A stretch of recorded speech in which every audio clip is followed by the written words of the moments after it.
Y muy bien, sean todos bienvenidos a un nuevo capítulo de Religión al Descubierto. La verdad es que es un honor poder estar con ustedes nuevamente en este canal y con una nueva sección que ya algunos pudieron notar que abrimos una sección que se llama Cristianismo Primitivo, el cual ya lleva 2 capítulos y ya iríamos en el tercero con alguien ya de la casa, absolutamente ya el más recurrido del canal, con nuestro amigo Rubén Ujú. Acuña. ¿Cómo estamos, amigo? Buenas, bien, bien. La verdad es que no me quejo. Además, Algo, además hoy tenemos un horario muy español, o sea que juego más en casa esta vez. No sé qué sacrificios ha tenido que hacer David para poder estar aquí con nosotros, pero corriendo, bueno. corriendo. Pero estamos. Y la próxima vez, el próximo capítulo también va a ser en horario español, así que puros beneficios nomás para el invitado. Sí, No, sí, pero está y bien. duro. Está bien. ¿Cómo va la peguita y las cositas de la tesis? Las cosillas de la tesis lentas, muy lentas, mucho más de lo que me hubiera gustado. Pero bueno, a cambio, bueno, hay otros proyectos en los que estoy metido que la verdad es que vamos bastante contentos, así que bueno, es un momento de estar animado. Las últimas semanas han sido un poco estresantes, pero ahora mismo las cosas van yendo. Qué bueno, qué bueno. Bueno, ¿qué tal por ahí Bien, ustedes? bien, gracias a Dios aquí tratando de hacer todas las cositas. Bueno, terminando el tema del ensayo del libro. Ya prácticamente Ujú, nos queda poquito para poder meternos en la tesis que queremos ya incurrir en varias universidades. Y tratar de esperar si podemos ganar el Premio Nacional de Arqueología sería espectacular. Pero vamos a ver si es que se ujú. puede o no. Vamos a competir. A Así ver. que vamos a tratar de hacer algo ahí llamativo, lo más académico posible y tratar de competir con los mejores. Pero Ujú. ya sería para el próximo año ya. Ya este año no alcanzamos ya. Bueno, Así está bien. que vamos a empezar con el tema. Vamos a partir de lleno en lo que es el tema. El tema se llama Controversias en la Iglesia Primitiva, parte 2. Ujú. Ya que si vieron la Parte parte 1, se van a dar cuenta que en la parte 1, Rubén al final se puso a decir, no, es que me falta tal cosa, tal cosa, tal cosa, tal cosa, tal cosa. Eso que dijo va a estar ahora. O al menos los puntos iniciales de todo lo que es el concepto. Así que antes de partir, me gustaría que oráramos para que partamos con la bendición de papá, Ujú. como se debe. Así que voy a orar yo. Padre amado, Padre celestial, te doy las gracias, Señor, por estar nuevamente con nosotros en este lugar. Te quiero pedir, papá, que tú puedas bendecirnos, Señor, y a cada una de las personas que están conectadas detrás de esa pantalla, Señor, monitor, celular, etcétera. Que bendigas a sus familias, Señor, y cada una de las personas que pueda escuchar, Señor, este mensaje, pueda creer, Señor, en su alma y que tú eres Dios, Rey, y te adoramos y te bendecimos en el nombre del Padre, del Hijo y del Espíritu Santo. Amén y amén. Amén. Así que partamos Amén. de lleno. ¿Qué Muy controversias se bien. quedaron de por medio por ahí? Bien, bien, bien. Antes de nada, ¿me permites hacer una fe de ratas de algo que dije el otro día? Porque hace ya meses, puede que algunos ya no se acuerden, pero hubo un momento en el que alguien preguntó acerca de Justino Mártir y Sí. acerca del subordinacionismo de Justino Mártir. Ujú. Y se habló de que Justino Mártir consideraba esta idea de los dos dioses. Y yo dije que Justino Mártir diría que Jesús era el logos de Dios, el hijo el logos de Dios, y que efectivamente era subordinacionista porque el padre lo ponía por encima del hijo, el creador por encima de su emanación, digamos, pero que Justino no utilizaría esa terminología de dos dioses o Jesús como otro dios. Era incorrecto. Así que muchas gracias a la persona que había hecho esa crítica. Eso era incorrecto porque efectivamente en el diálogo con Trifón el, sí que lo pone en boca del judío Trifón esta idea de demuéstrame que hay otro dios aparte del creador del universo y entonces bla, bla, bla, bla, ¿no? Es decir, que sí no tiene ningún problema en hablar de eso como otro dios, a pesar de que en otros puntos sí que habla de un único dios y de la gloria de un único dios y de su logos, ¿no? Pero nada, simplemente tomar nota de que no os fiéis de nada de lo que podamos decir aquí, sino consulten siempre las fuentes y todo eso. Dicho esto, perdón por No, no, no, comerte está un... bien, porque había sido una pregunta que había quedado ahí por encima y me acuerdo que en su tiempo diste como una respuesta entre comillas, dijiste como, no me acuerdo mucho qué es lo que dice el texto, pero lo que me acuerdo ahí por encima es tal cosa.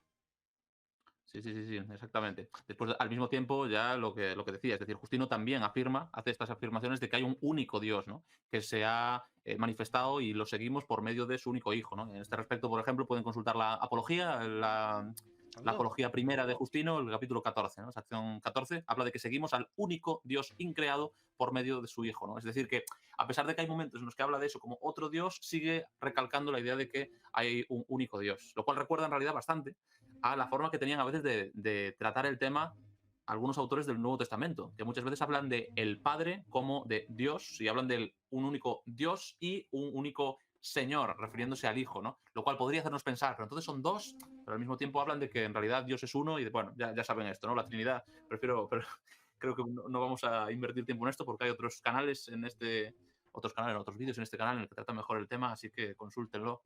¿No? Y Pero en algún vamos, momento también podríamos hablar sobre la Trinidad, si es que es un concepto antiguo o podemos. es un concepto tardío, ya llevándolo ¿cómo se llama?, al primer concilio de Nicea. Y Ujú. después también podríamos tratar lo que es la divinidad de Jesús, si es que es un concepto cristológico primitivo o es un concepto cristológico ya después de Marción, en contestación a él. Ujú. Pero eso para después, para después, tranquilo, Es tranquilo. verdad. De hecho, mira, si les parece, hemos hablado aquí algo de cómo podríamos estructurar estos vídeos que estamos haciendo. Y el otro día hablábamos también acerca de algunas discusiones internas, movimientos gnósticos dentro del cristianismo primitivo. Y creo que podría estar bien dedicar una sesión, aunque sea más corta, específicamente a las controversias dentro de la iglesia primitiva, es decir, entre diferentes grupos que se denominaban cristianos. Y hoy, si les parece, podemos hablar solamente de los diálogos que tenían los cristianos con los no cristianos, que es de lo que empezamos hablando, ¿no? El otro día, solo como recordatorio, por si alguien vio el vídeo hace mucho tiempo, creo que habíamos hablado acerca del origen de las controversias, de las primeras persecuciones, hablamos de las controversias con los judíos, que hablaban acerca de, bueno, acusaban al cristianismo de haberse separado, de una ruptura, de ciertas afirmaciones que hacían acerca de Jesús que no eran del todo correctas, habíamos hablado de cómo respondían los cristianos y habíamos hablado de las principales acusaciones que se hacían contra los cristianos ya desde el imperio, digamos, ¿no? La acusación de que eran ateos, acusación que se le hacía también a Así los es. judíos, especialmente. Hablamos de la acusación de antropofagia, de orgías, sin relaciones incestuosas y ese tipo de cosas que Pero también era se hacían. era una acusación que también se hacía hacia los judíos. Exactamente, sí, sí, eran acusaciones que de hecho eran muy frecuentes también en la antigüedad para hacerle a diferentes grupos ajenos. Ahí los primeros, si se les puede llamar antropólogos, cuando hablaban de culturas ajenas, el tema de la antropofagia y de los sacrificios humanos era algo que estaba bastante presente, ¿no? De forma que hablábamos de que no sabíamos muy bien de dónde podía provenir, si era por la institución de la llamada Santa Cena, idea de beber carne, de comer carne, beber sangre y tal, o si en realidad simplemente era una de esas acusaciones creadas desde cero, o si se estaba aplicando a los cristianos lo que se le decía antes de los judíos y era se había trasladado esa acusación, no lo sabemos muy bien, ¿no? Pero bueno, al final estuvimos hablando de las principales críticas. Hay otras críticas de las cuales eh, no estoy seguro de hasta dónde llegamos la otra vez, pero que eran bastante más secundarias, pero que sin embargo estaban presentes y eran en realidad lo suficientemente frecuentes en contra del cristianismo como para que los primeros escritores cristianos también las mencionasen e intentasen dar una respuesta a ese tipo de críticas. Y ahí fue cuando solté la traca, ¿no? Porque ya habíamos hablado del tema de la existencia de Dios, de la no necesidad de un creador, que decían algunas personas, y no sé cuánto habíamos indagado en el concepto de la creación. No sé si habíamos hablado ya de esto directamente o si nos habíamos quedado allí, porque yo después hablé de que había críticas en contra del concepto de creación y en concepto de la providencia, del concepto del ser humano que tenían desde el cristianismo, de algunas cuestiones morales, como la fundamentación del bien y el mal, algunos temas relacionados con el Jesús histórico, y ahí bla, bla, bla, bla, bla, bla, un montón de nuevas acusaciones de las que podríamos hablar. Entonces, si les parece, vamos a ir más rápido que el otro día. David, tú mandas si quieres interrumpirme, que nos paremos en alguna cosa, o si hay algo en lo que creas que me estoy repitiendo, tú dime, esto ya lo habías dicho, cállate la boca, y yo me callo la boca. Cerrar la boca. Para no decir otra Perfecto. cosa. No, no, está bien, está bien. Está bien hacer un resumen en torno a lo que hemos visto de a poco. Es cierto que vimos el tema de la existencia de Dios, un poquito del tema de lo que es la creación, vimos bien también eso de la pregunta de qué creía Justino con respecto al Logos, o si creían dos dioses. También vimos Ujú. el tema del ateísmo, que era una acusación primitiva, no solamente que le dieron a los cristianos, sino que gracias a Dionisio, nos dice que también se les daba a algunos judíos Ujú. eh, la acusación A los de, epicúreos, por ejemplo. a los Ujú. epicúreos también lo mismo, acusaciones que se dieron de sacrificios a niños. Por lo que me acuerdo también habíamos hablado un poco con respecto al tema del incesto. entre Ujú, cristianos, ya que se consideraban hermanos. Incluso hay una crítica que llegó incluso hasta manos de Tasiano, no, perdón, de Luciano de Samosata, que él también ujú, llegaba y creía que esta creencia primitiva de que los cristianos a sí mismos se consideraban hermanos y lo veía de una forma despectiva. O sea, la mayoría del texto de El viaje del peregrino es en un contexto satírico y él hasta ese ujú, mismo punto lo considera satírico, el que ellos se consideraban hermanos. Entonces, hasta en ese entonces existe una crítica directa de que los hermanos son, ya ujú, digamos, que tienen relaciones entre hermanos, viéndolo de una manera muy despectiva. ujú. Entonces, Sí, sí. esos puntos están bien, son puntos que están bien dentro de su explicación.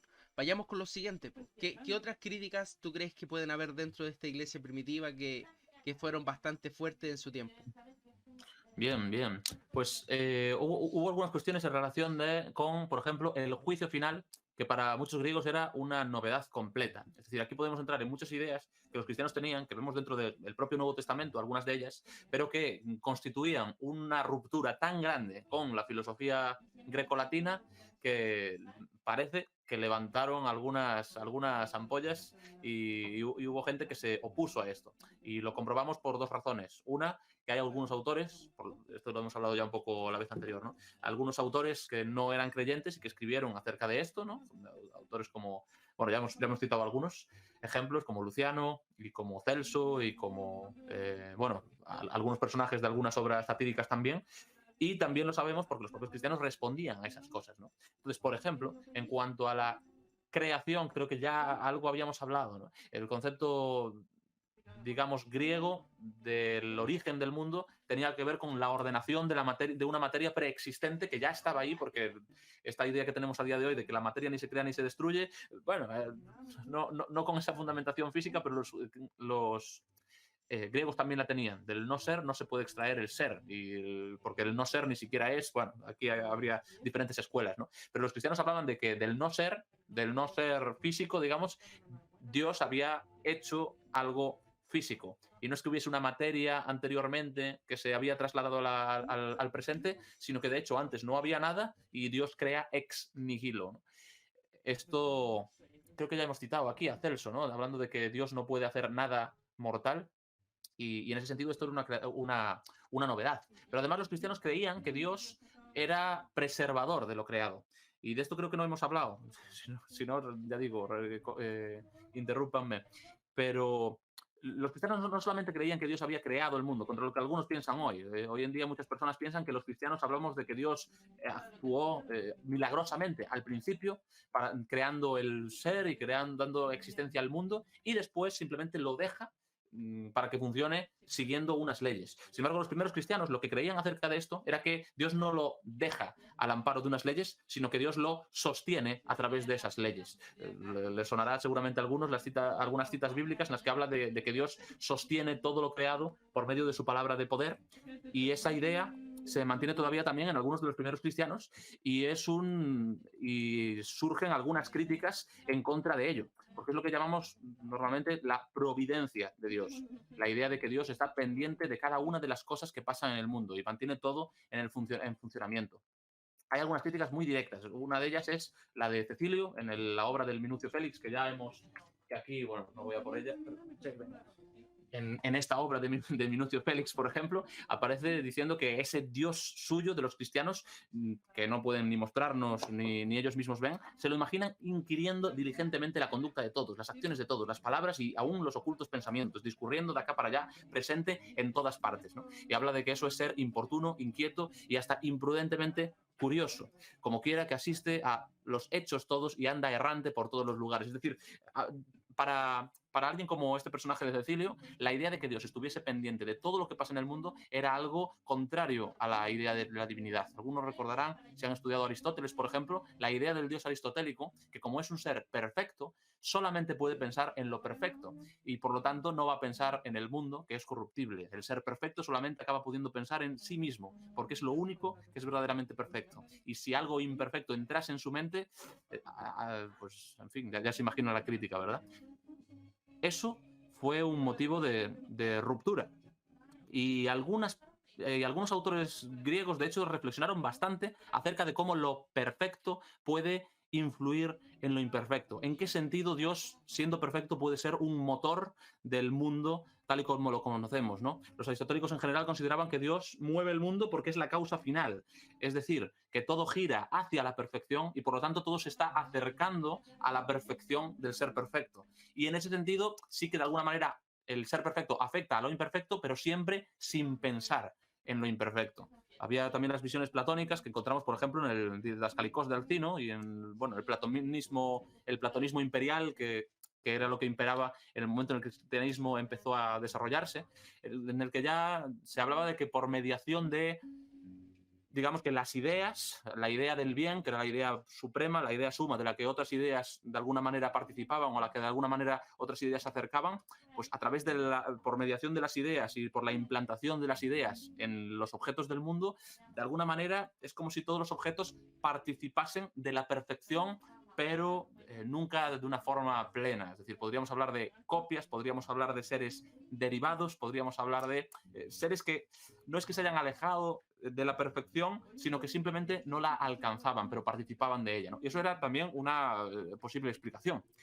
Y en la obra de Alcino, por ejemplo, se habla, y en el Timeo de Platón también, se habla de cómo el ser perfecto se rodea de otros seres para, a través de ellos, que le están subordinados, poder dirigir el cosmos, ¿no? Y en este sentido, en Alcino encontramos la idea de que Dios ejerce su providencia sobre la totalidad, estoy citando aquí, bueno, parafraseando, y si otros dioses le están subordinados, y se plantea cuál es la posición de los hombres, por lo tanto, frente a los dioses. Fíjense en la progresión, ¿no? Dios, el Dios providente, por debajo de él otra serie de dioses y por debajo de ellos los seres humanos que puedan relacionarse con estos dioses. Aquí hay una visión que en primer lugar es antropocéntrica, pero de eso no vamos a hablar aquí porque el cristianismo no intentó romper específicamente con eso, pero sí está la idea de que el Dios supremo no se comunica con la esfera, y podemos decir literalmente lo de esfera, con la esfera de más abajo. Frente a esto los cristianos hablaban de una relación directa entre Dios y el mundo. Dios sosteniendo el mundo por su palabra de poder. Y es interesante ver... Más bien eso es un concepto judío más que griego. O sea, el tema Sí, sí, sí, de la totalmente. comunicación divina, directa, de parte de Totalmente. Dios con la humanidad. Porque los griegos como que se desenlazan un poco de ese concepto. El concepto de la comunión cercana con Dios viene de los judíos. O sea, historias primitivas desde Job, historias poéticas, historias relatadas en el libro de Génesis, y así sucesivamente. Dios siempre está presente realizando teofanías o a través de un ángel poderoso, hablando directamente con el pueblo. Entonces, ese concepto de comunicación directa con Dios más bien es algo judío. Entonces, no sé si es que con esta intención el cristianismo, aún así, siendo griego, esto referente griego, aún así teniendo el concepto del judaísmo ya implantado dentro de su creencia, ellos defienden esto a más allá por el hecho de que ellos ya tienen esa creencia, por así decirlo, judía. Sí, sí, sí, totalmente. De hecho, hay muchas de las presuntas novedades del cristianismo que en realidad lo que están haciendo es poner en contacto la filosofía o las ideas judías con la filosofía grecorromana.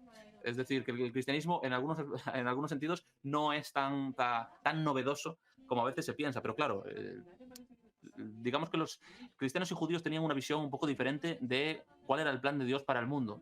De alguna manera, tanto o sea, como pueblo de Dios que compartían lo que hoy los cristianos conocemos como el Antiguo Testamento, la Biblia judía, sí que los judíos tenían la idea de que Dios bendecía al mundo a través de ellos. Pero tenían la idea de que la presencia del judaísmo y del pueblo de Dios dentro del mundo era en sí mismo ya una bendición para el mundo, ¿no? Y sí que creían que podía ser de influencia positiva para la gente que lo rodeaba, sobre todo por medio de la ejemplaridad, ¿no? De ser un pueblo que se diferenciaba porque seguía un Dios diferente. Pero los cristianos, además de eso, tenían la idea de que el plan de Dios era dar la revelación de el Mesías que ya había venido al mundo a todas las naciones y que eso era algo que urgía, era algo que todo el mundo debía saber. No, el mensaje ya no era simplemente háganse judíos, pasen a formar parte del pueblo de Dios a través de, pues, digamos, el judaísmo, término así un poco genérico, sino que el mensaje era que Jesús era alguien que había querido comunicarse no solamente a judíos. En él ya no hay ni judíos, ni griegos, ya no hay ni hombres, ni mujeres, ya no hay ni esclavos, ya no hay libres, ya no hay ningún tipo de clase que esté exenta o que se aparte del llamado de Dios, ¿no? Dios llamaba a todas las naciones a arrepentirse y a venir a él a través de este Mesías, de este hombre al que había traído a la vida después de su muerte, ¿no? Este hijo de Dios, este Dios hecho hombre al final, ¿no? Entonces, claro, eso hizo que los cristianos quisiesen poner estas ideas a disposición de personas griegas, de personas romanas, y por eso, a pesar de que algunas ideas eran muy similares entre judíos y cristianos, tenemos muchísimos más textos cristianos escritos en griego y escritos en latín que básicamente intentan divulgar estas ideas, ¿no? Y los judíos, la labor que hicieron durante los siguientes, bueno, durante la época rabínica, sobre todo era literatura interna, literatura de entre los propios judíos, intentar clarificar, intentar conocer más la revelación de Dios y cómo podían aplicarla como pueblo y como personas particulares al contexto en el que se encontraban, ¿no? En ese sentido, pues me tiro mucho el rollo, pero solo quiero decir dos cosas. Una es que efectivamente el cristianismo no era tan original en muchas cosas, pero dos, el cristianismo sí era original en que consideraba que esas cosas estaban para darse a conocer al mundo entero. Y por eso entraron en diálogo de esta manera con los filósofos y también con las religiones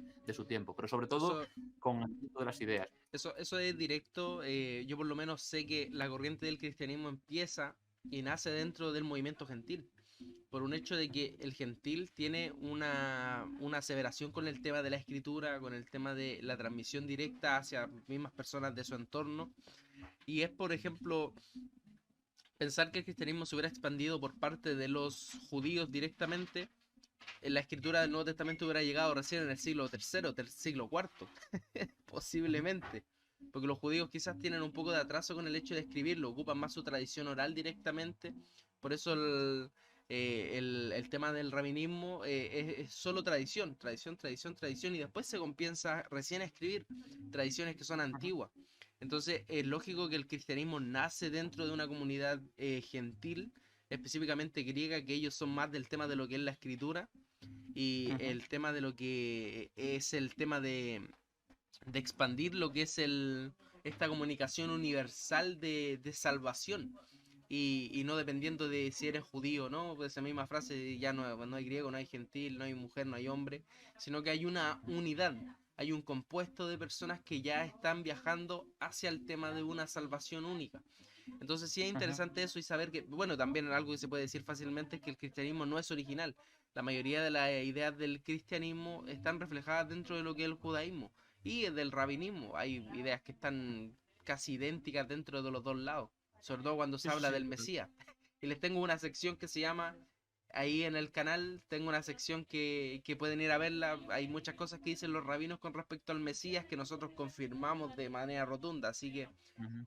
hay muchas ideas que son muy idénticas entre las dos culturas y las dos religiones. Sí, sí, sí, sí, sí.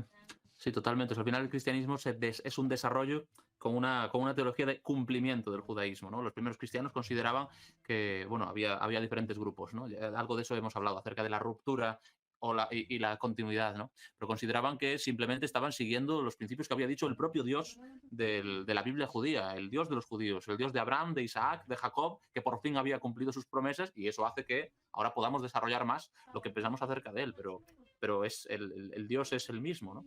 Al mismo tiempo, claro, el cristianismo, y esto no es esto forma parte del argumentario también. Fíjense, no tenía pensado meter esto, pero el cristianismo se autodefine ya no como una religión del libro, sino como una religión podríamos decir, de la persona, ¿no? En el judaísmo, la palabra de Dios se transmite a través de los profetas, llega a los oídos de las personas, es recogida también por escrito, pero en el cristianismo la palabra de Dios se hace ser humano. Y, por ejemplo, hay un argumento que se encuentra en Cristiano, en Ignacio de Antioquía, en la carta a los Filadelfos, capítulo 8, dice que algunos le dicen a él que si no encuentro esto en los archivos, no creo en el Evangelio. Y dice que yo les he dicho, está escrito. Y ellos me respondieron, pues muéstramelo. Y él dice, para mí los archivos son Jesucristo. Los archivos sagrados son su cruz, su muerte, su resurrección y la fe que viene de él. Es decir, para estas personas,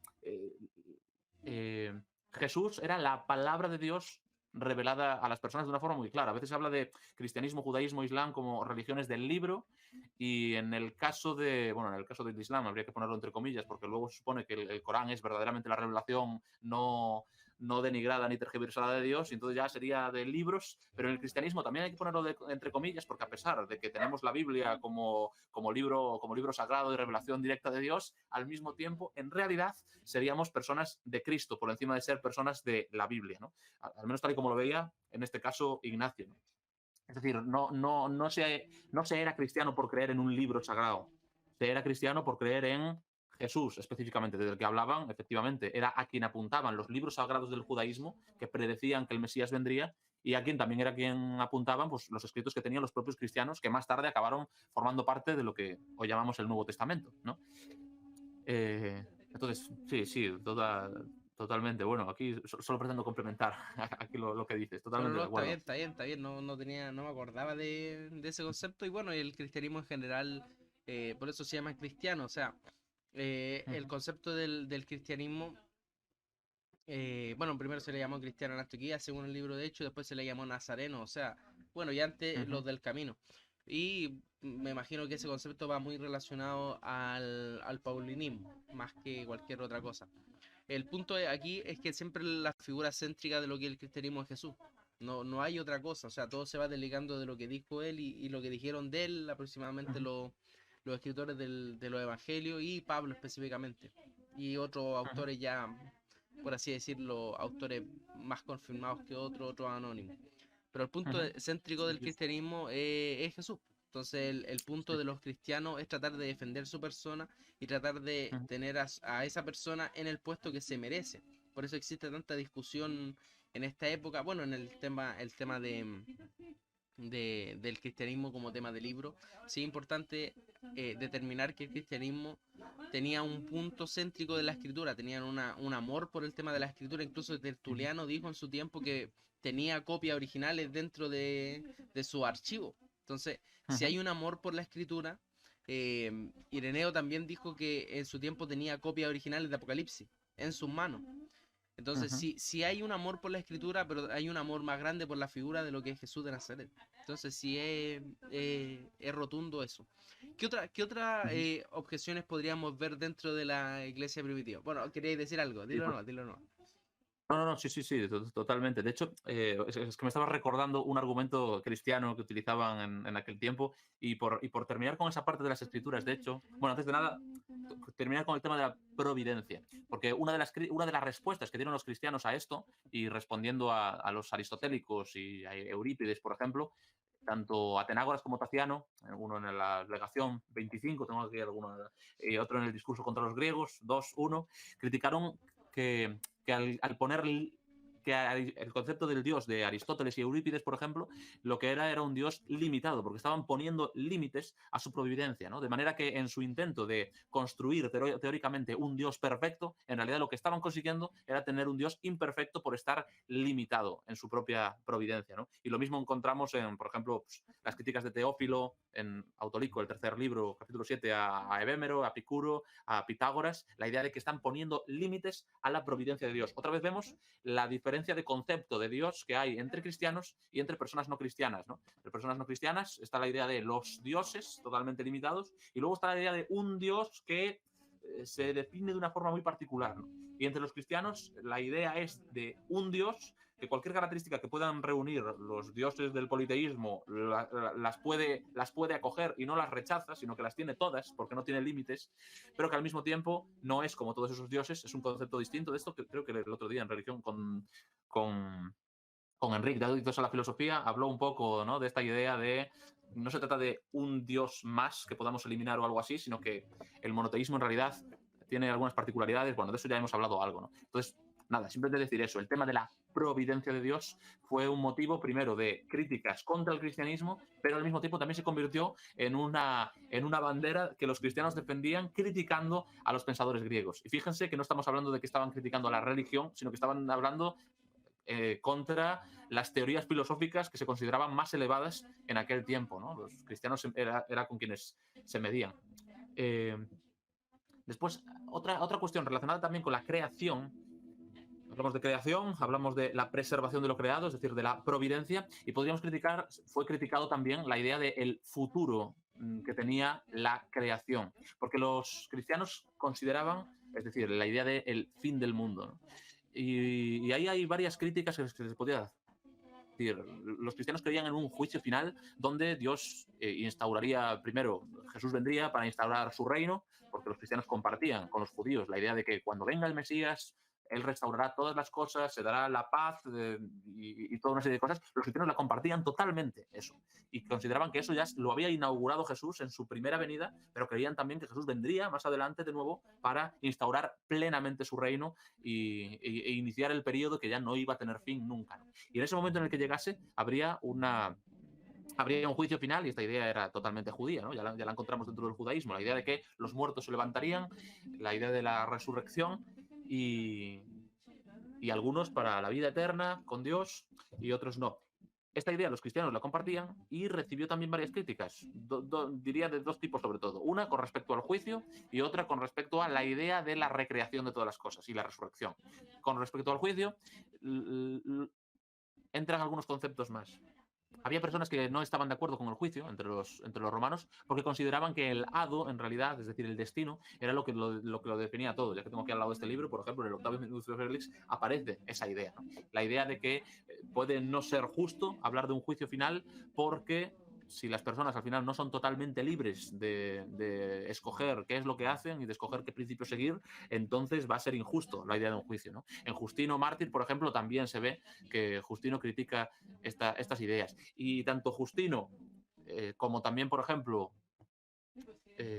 Ireneo, lo que defendió como argumento cristiano respondiendo a esto y defendiendo la idea del juicio fue que Dios había hecho libre al ser humano, en el sentido de que había libre albedrío. Los cristianos eran defensores en general al principio del libre albedrío, al mismo tiempo que de la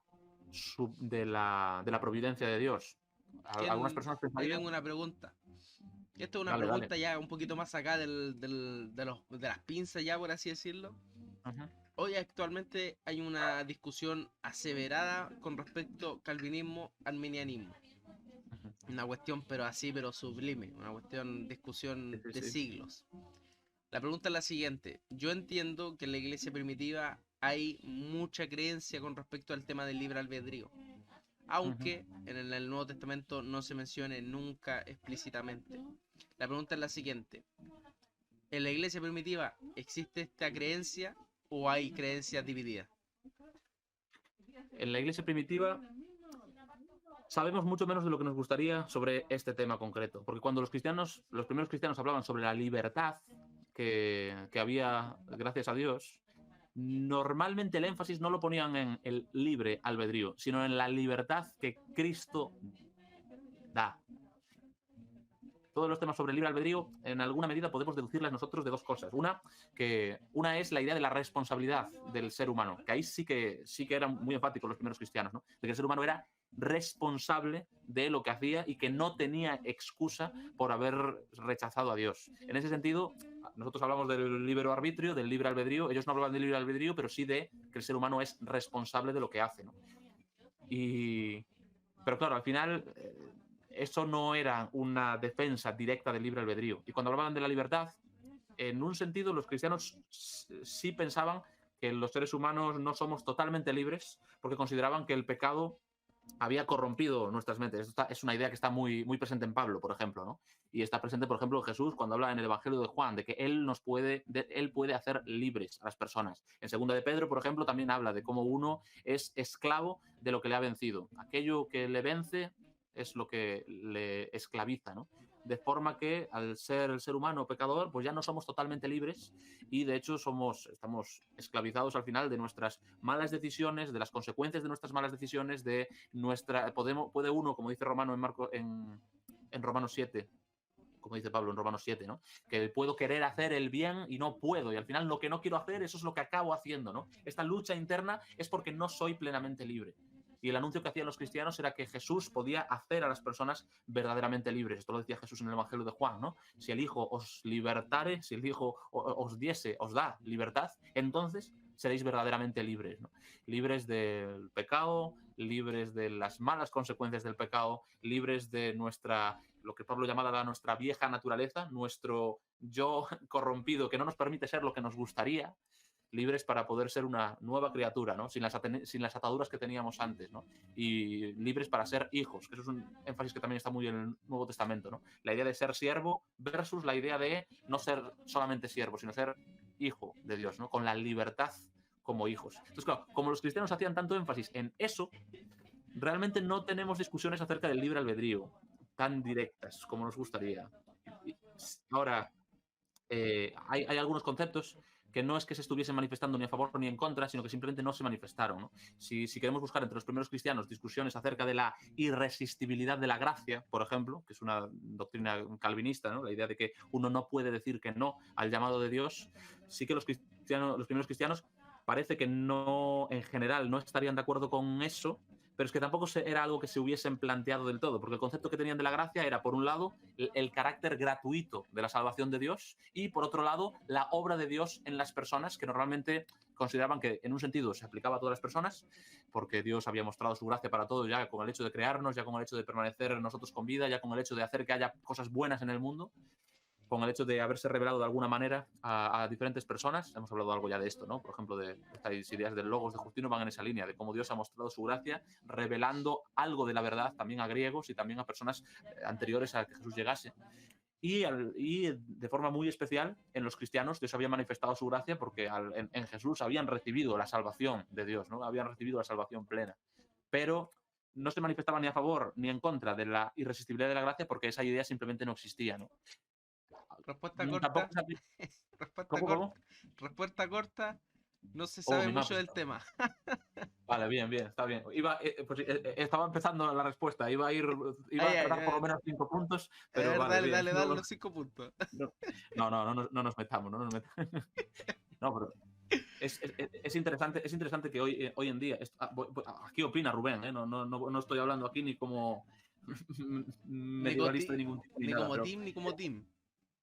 tengo la sensación de que a veces tenemos las cosas tan claras, tenemos las cosas más claras de cómo lo tenían algunos autores bíblicos. Y Spurgeon, Charles Spurgeon, creo que era bastante sabio cuando decía que donde la Biblia calla, yo, bueno, parafraseándolo porque él lo decía, era más enfático aún, pero donde la Biblia calla, yo haría bien en callar. Es decir, donde la Biblia no se ha manifestado en algún punto, yo haría bien en respetar el misterio que la Biblia habla y en reconocer que los misterios son misterios, ¿no? Esto, el que tenga oídos que oiga. Si no tiene nada que ver con lo que has preguntado, pues lo siento.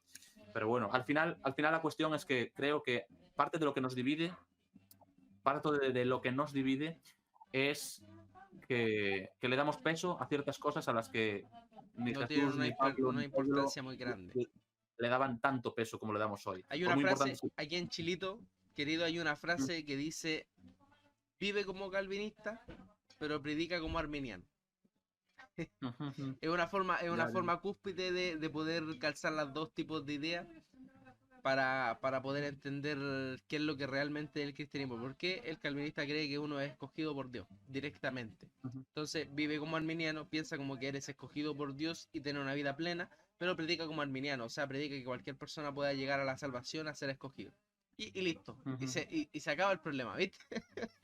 Los chilenos son más No sé si eso simplistas. termina el problema, pero No, aquí no sé hay si- una forma directa de decir, oye, sabéis que las dos cuestiones tienen sus pros, tienen sus contras. Yo incluso he encontrado contras directos, argumentaciones muy profundas en los dos, y en los dos hay problemas. A mí no me convence ninguna de las dos.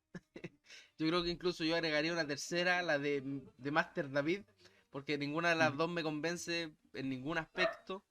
Yo agregaría una tercera sin lugar a duda, pero sí sé que hay una que se conecta más con lo que es bíblico y la otra que se conecta con lo que es más lógico. Entonces, hay una diferencia entre las dos. Sí, Pero, sí, sí. pero aún así, yo creo que no es tema de importancia tanto como otras cosas que sí podríamos ver como, digamos, conceptos como la Trinidad, la divinidad de Jesús directamente, el tema del rol o el papel del Espíritu Santo, cómo se inicia la iglesia primitiva, las primeras herejías, cosas que sí realmente son de peso, porque hay herejías que empezaron en la antigüedad y se siguen teniendo hoy día.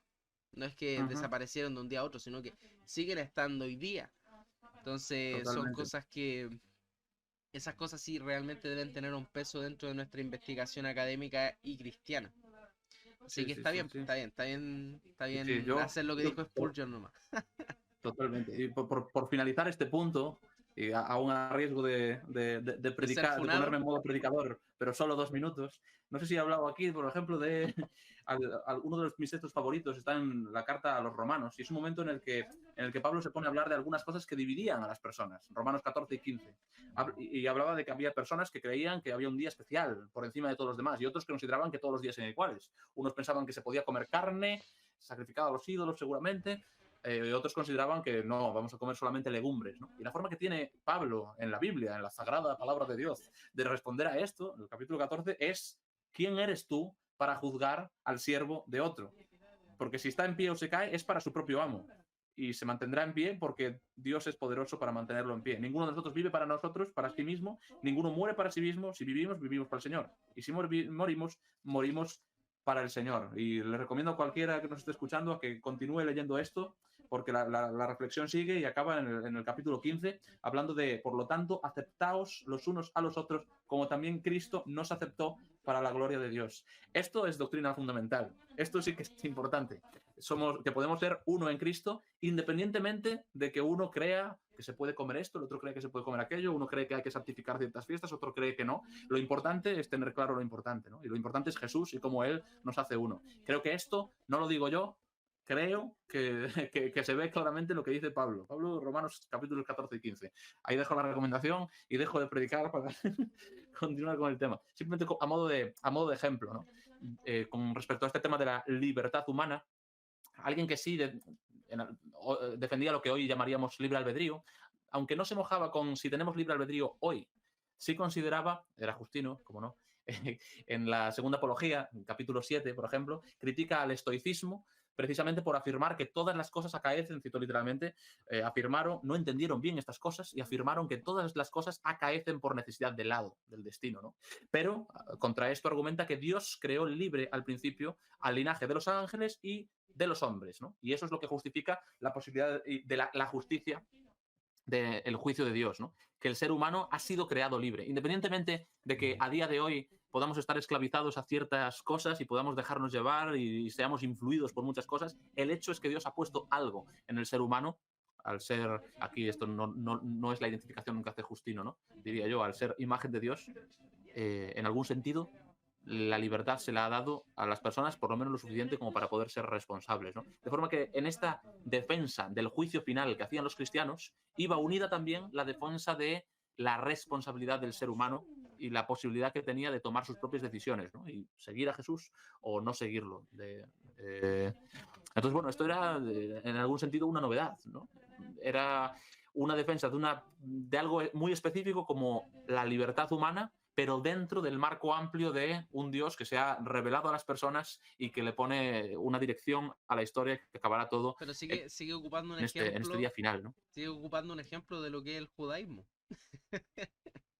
Sí, sí, totalmente, totalmente. O sea, Vamos, prácticamente, insisto, sigue ocupando una creencia de lo que es el judaísmo para justificar su propia creencia de cristianismo. sí, sí, sí, totalmente. Escoged bien a quién servís, ¿no? Que decía Josué en su día. Yo y mi casa serviremos al Señor. Ahí pone el pueblo la necesidad de Una, escoger una decisión. una Pongo delante de decisión vosotros. directa dada a la Ujú. humanidad. O Sí, sea, sí, de sí. Pongo escoger o delante no de vosotros la escoger. vida y el bien, la muerte y el mal, ¿no? La idea judía de los dos caminos entre los cristianos tuvo mucho, mucho, mucho recorrido. En la carta de Bernabé, por ejemplo, del pseudo Bernabé, se ve muy claramente esto. En la Didache también empieza manifestando esta idea de los dos caminos, ¿no? Y la Incluso posibilidad hay de un escoger pasaje entre. muy famoso en el libro de Apocalipsis, por el tema de la cena, de que tocará Ujú, la puerta y uno le abre la puerta para que él entre. Entonces es una ujú, decisión, por así decirlo, directa del ser humano. Entonces por eso exactamente. la pregunta es eso, es dentro de los gentiles ver ese concepto que existe de libre albedrío, pero más bien se va tirado a lo que es el judaísmo, porque el judaísmo tiene esa Ujú, decisión propia de decir, ya, tú tienes la oportunidad o tú tienes la eh, antología de poder realizar una decisión, pues, determinada decisión en tu vida, como ese mismo caso ujú. de tomar una decisión de abrir una puerta. Bueno, metafóricamente hablando, no lo saquemos de contexto. Pero es una decisión al fin y al cabo. Ujú. Sí, sí, sí, sí, totalmente, totalmente. Podemos aprender mucho hoy de eso. Y vale, y continuando, otra de las cosas que tenían en contra de la idea del juicio final, bueno, había una acusación de arrogancia contra los cristianos también, ¿no? La idea de que los cristianos se creen que ellos se van a salvar en el juicio final, mientras que el resto de las personas no. Y eso es una acusación que también vemos en algunos autores que les hacen y a la que pretenden responder, ¿no? Y los cristianos responden a veces mostrando que en realidad no somos los únicos que piensan que va a haber un fin del mundo, ¿no? Porque los epicúreos, los estoicos, al hablar de sus ideas de los ciclos de la existencia, piensan que de alguna manera también siguen habiendo cielos nuevos, tierra nueva, porque defienden una conflagración universal, ¿no? Y que los cristianos al final no defienden algo tan diferente de eso, ¿no? Sí es diferente, ya lo sabemos, pero bueno, solo estoy hablando de los argumentos que ellos exponían, no me voy a poner a analizarlos a fondo.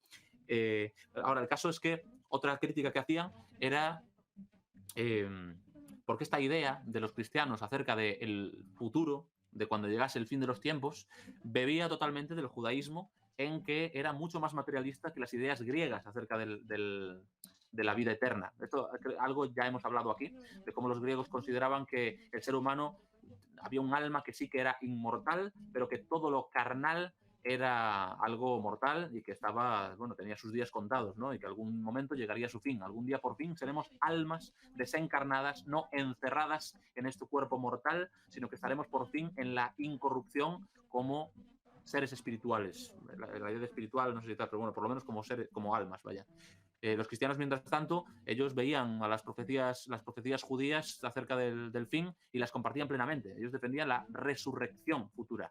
Y ya hemos hablado aquí de algunos argumentos en favor de la necesidad de la resurrección, ¿no? Atenágoras, hablando de que el ser humano no es solamente un alma, es un cuerpo, es un alma, y si dices que este ser humano va a tener vida eterna, eso no puede significar que tenga vida eterna solamente el alma, porque eso no es el ser humano. Para que el ser humano, para que la persona tenga vida eterna, esนecesario que en cuerpo y alma tenga una vida futura, ¿no? Y por eso los cristianos defendían esta idea de la resurrección, de los cielos nuevos, de la tierra nueva, ¿no? A día de hoy, en general, nuestro énfasis, sobre todo el énfasis más evangélico, digamos, está a veces también en este tema de la inmortalidad del alma, ¿no? Pero no podemos olvidar que hay una dimensión muy grande de las profecías del futuro que son, en algunos sentidos, podríamos considerarlos bastante materialistas. Y entiéndase bien esto de materialistas, no me refiero a, no me refiero ni en el sentido de que nos interesa lo mundano simplemente, ni en el sentido de, bueno, cada uno que lo entienda como considere, ¿no? Pero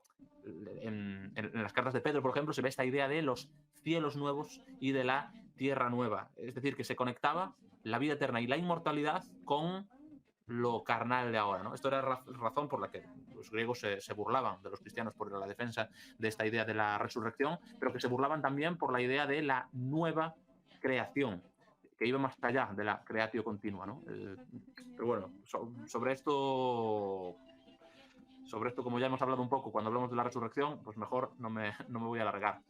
Entonces, otro concepto que era un poco otro concepto que era diferente entre cristianos y entre no cristianos y que despertó también ciertas críticas, hemos hablado de la creación, del acto creador, la preservación de lo creado, el futuro de lo creado. Otro concepto diferente era el trato que se hacía de las propias escrituras. Y es que al mismo tiempo que, bueno, ya hemos hablado algo de cómo las profecías eran uno de los argumentos cristianos frente al judaísmo en general. Y hay muchos autores que defendían el cumplimiento de las escrituras en el cumplimiento de la palabra de los profetas como una razón para poder creer en Jesús y en el cristianismo, ¿no? Por ejemplo, pues Teófilo, ¿no? Hablaba de que la profecía da crédito a las escrituras diciendo que efectivamente el cumplimiento de las cosas anteriormente anunciadas y que ahora se realizan puede muy bien señalar a los amantes del estudio y aún más a los de la verdad que también son verdad las cosas por ellos, por los profetas dichas acerca de los tiempos y situaciones anteriores al diluvio desde la creación del mundo hasta el presente. Es decir, que puesto que vemos el cumplimiento de las profecías que habían anunciado, entonces podemos fiarnos también de todo lo que habían dicho acerca de lo que ya ha pasado antes y acerca de lo que va a pasar después, pero que todavía no se ha cumplido, ¿no? Ese trato esta forma de tomarse tan en serio la historicidad y la exactitud de lo que decía, los libros sagrados de los cristianos, fue algo que también recibió ciertas críticas, ¿no? En el libro de Celso, por ejemplo, él critica a los cristianos por, de alguna manera, creerse sus propios mitos. Da a entender, a veces hay algunas personas que creen que los antiguos griegos en realidad no creían literalmente que sus mitos hubiesen tenido lugar en un momento determinado. Es decir, al final eran las historias acerca de los dioses, eran historias que tenían que ver con cómo funcionaba el ser, con cómo funcionaba el mundo y que se podían interpretar siempre alegóricamente, ¿no? La hermenéutica griega, había varias corrientes, había algunos, pues, el ebemerismo, que consideraba que los mitos estaban basados en ciertos hechos históricos, pero que habían sido cambiados y se habían divinizado a ciertos personajes, y eso era lo que creían, pues, algunos académicos, digamos, y otros consideraban que simplemente eran, pues, alegorías, ¿no? De cosas que en realidad no se tenían por qué tomar al pie de la letra, pero sí que nos hablan de alguna manera de la personalidad de los dioses, de alguna manera de la constitución del mundo y de alguna manera de cómo relacionarnos con los dioses y también con el mundo, ¿no? Esto es una simplificación, porque sí que había autores griegos, académicos, serios, digamos, podríamos poner de ejemplo a Marco Aurelio, por ejemplo, ¿no? Gran filósofo de su época, que sí que parece que se tomaban más literalmente de lo que pensamos algunos de sus mitos, ¿no? Pero al mismo tiempo sí que muchos romanos no se los tomaban totalmente en serio y se criticaba a los cristianos porque, claro, eso que decís, algunas de las historias son relativamente bonitas y todo lo que quieras, pero es que os lo creéis literalmente. ¿Cómo puede ser que os estéis creyendo y tomando literalmente esos mitos de los que habláis, ¿no? Eh, Esto se ve en algunos, por ejemplo, en Clemente, si no me equivoco, en Clemente de Alejandría, en el Protréptico, es decir, una defensa que hacía del cristianismo, exponía directamente cómo los propios paganos han rechazado el sentido literal de los mitos, le han dado interpretaciones simbólicas, ¿no? Y parecía que eso era también una crítica que estaban haciendo en contra de los cristianos. A esto personas como Clemente respondieron alegorizando también los textos cristianos, ¿no? Y podríamos hacer ciertas críticas a esto. Esa era una de las dos formas que tenían los cristianos de tratar el tema, y suele hablarse, esto evidentemente la situación es más compleja, ¿no? Pero suele hablarse de dos tipos de respuestas que tienen los cristianos. Uno, más en la línea de la escuela de la Alejandría, que tenía que ver con alegorizar también los mitos cristianos, y otros, lo que se suele considerar como lo típico de la escuela de Antioquía, que era tomarse más literalmente estas cosas y considerarlas como históricas. Quizá el concepto de histórico no es la forma literal más típica para poder llamárselo, pero bueno, esta escuela de Antioquía... Algunos actores, perdón, escritores actuales le dirían mito historia. El Sí, concepto sí, sí, más sí, sí, actual del concepto que sí, no es totalmente. historia. Y estas dos tendencias existían ya en el judaísmo, ¿no? En el siglo I podemos, por ejemplo, por un lado, ya hemos hablado aquí tanto de Filón de Alejandría como de Juliano, muy bien, Rubén, como de Flavio Josefo, ¿no? Uno es un buen ejemplo de cristiano que alegoriza y busca significados distintos y alternativos a los que podía considerar mitos cristianos, y otro, Flavio Josefo, que criticaba a los griegos porque los poetas griegos no estaban interesados por transmitir la historia, sino por hacer una construcción que valiese la pena, que fuese bonita, ¿no? Y que al final estaban poniendo por encima la estética del concepto de la historia que pretende transmitir hechos de la forma más objetiva posible, ¿no?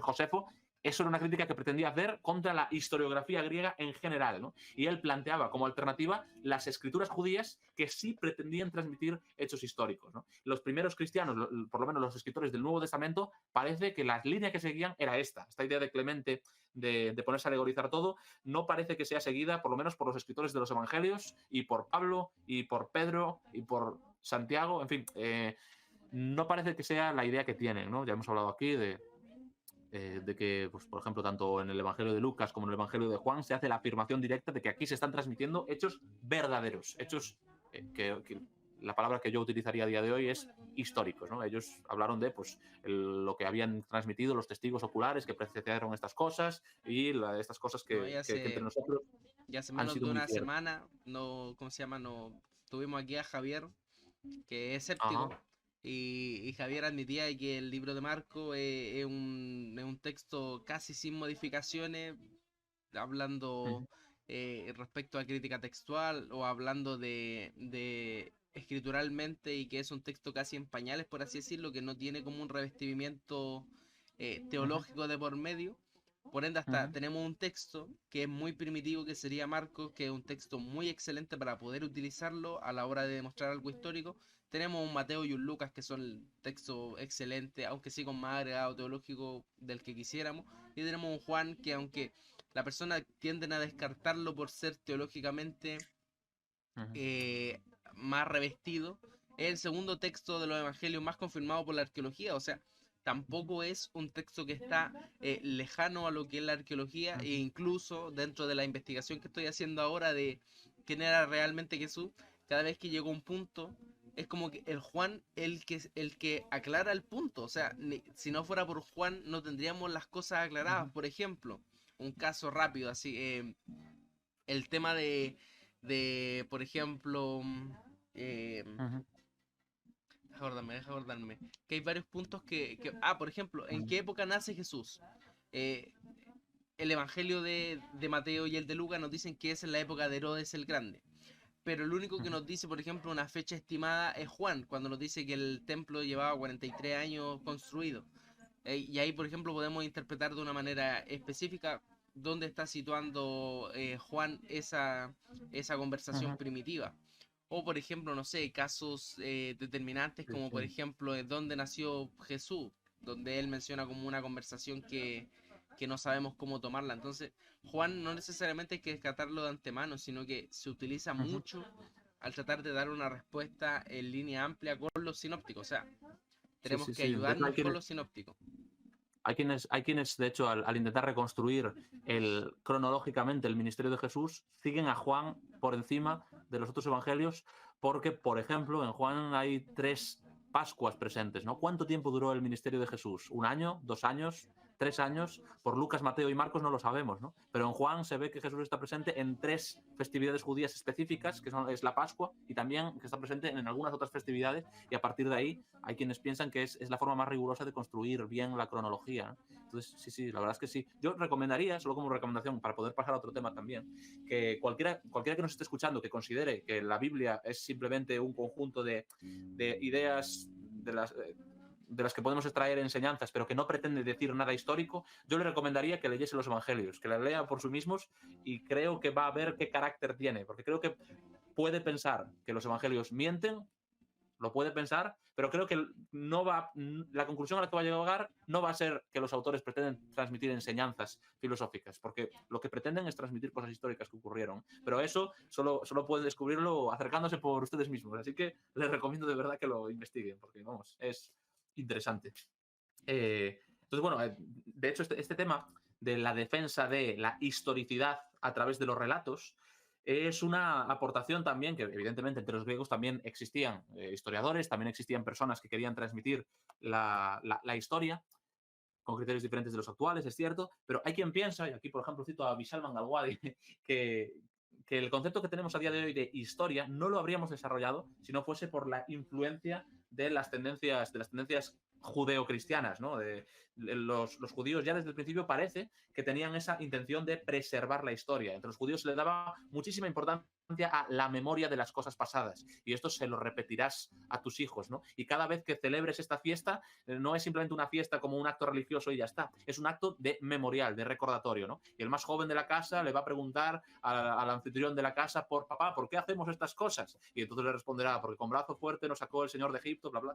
Bueno, porque fuimos esclavos en Egipto y tal, ¿no? Y dentro de las fiestas estaba la idea del recordatorio, y en las escrituras judías estaba la idea del recordatorio. Y el cristianismo, por un lado, mantiene la idea del recordatorio dentro de sus prácticas, y al mismo tiempo mantiene la idea de la historicidad de los hechos que cuenta por medio de sus escrituras, ¿no? Y con eso aporta una forma específica de ver la historia, que sí que existía entre los griegos, pero que se alejaba mucho de la opinión mayoritaria, por ejemplo, de el platonismo, por ejemplo, ¿no?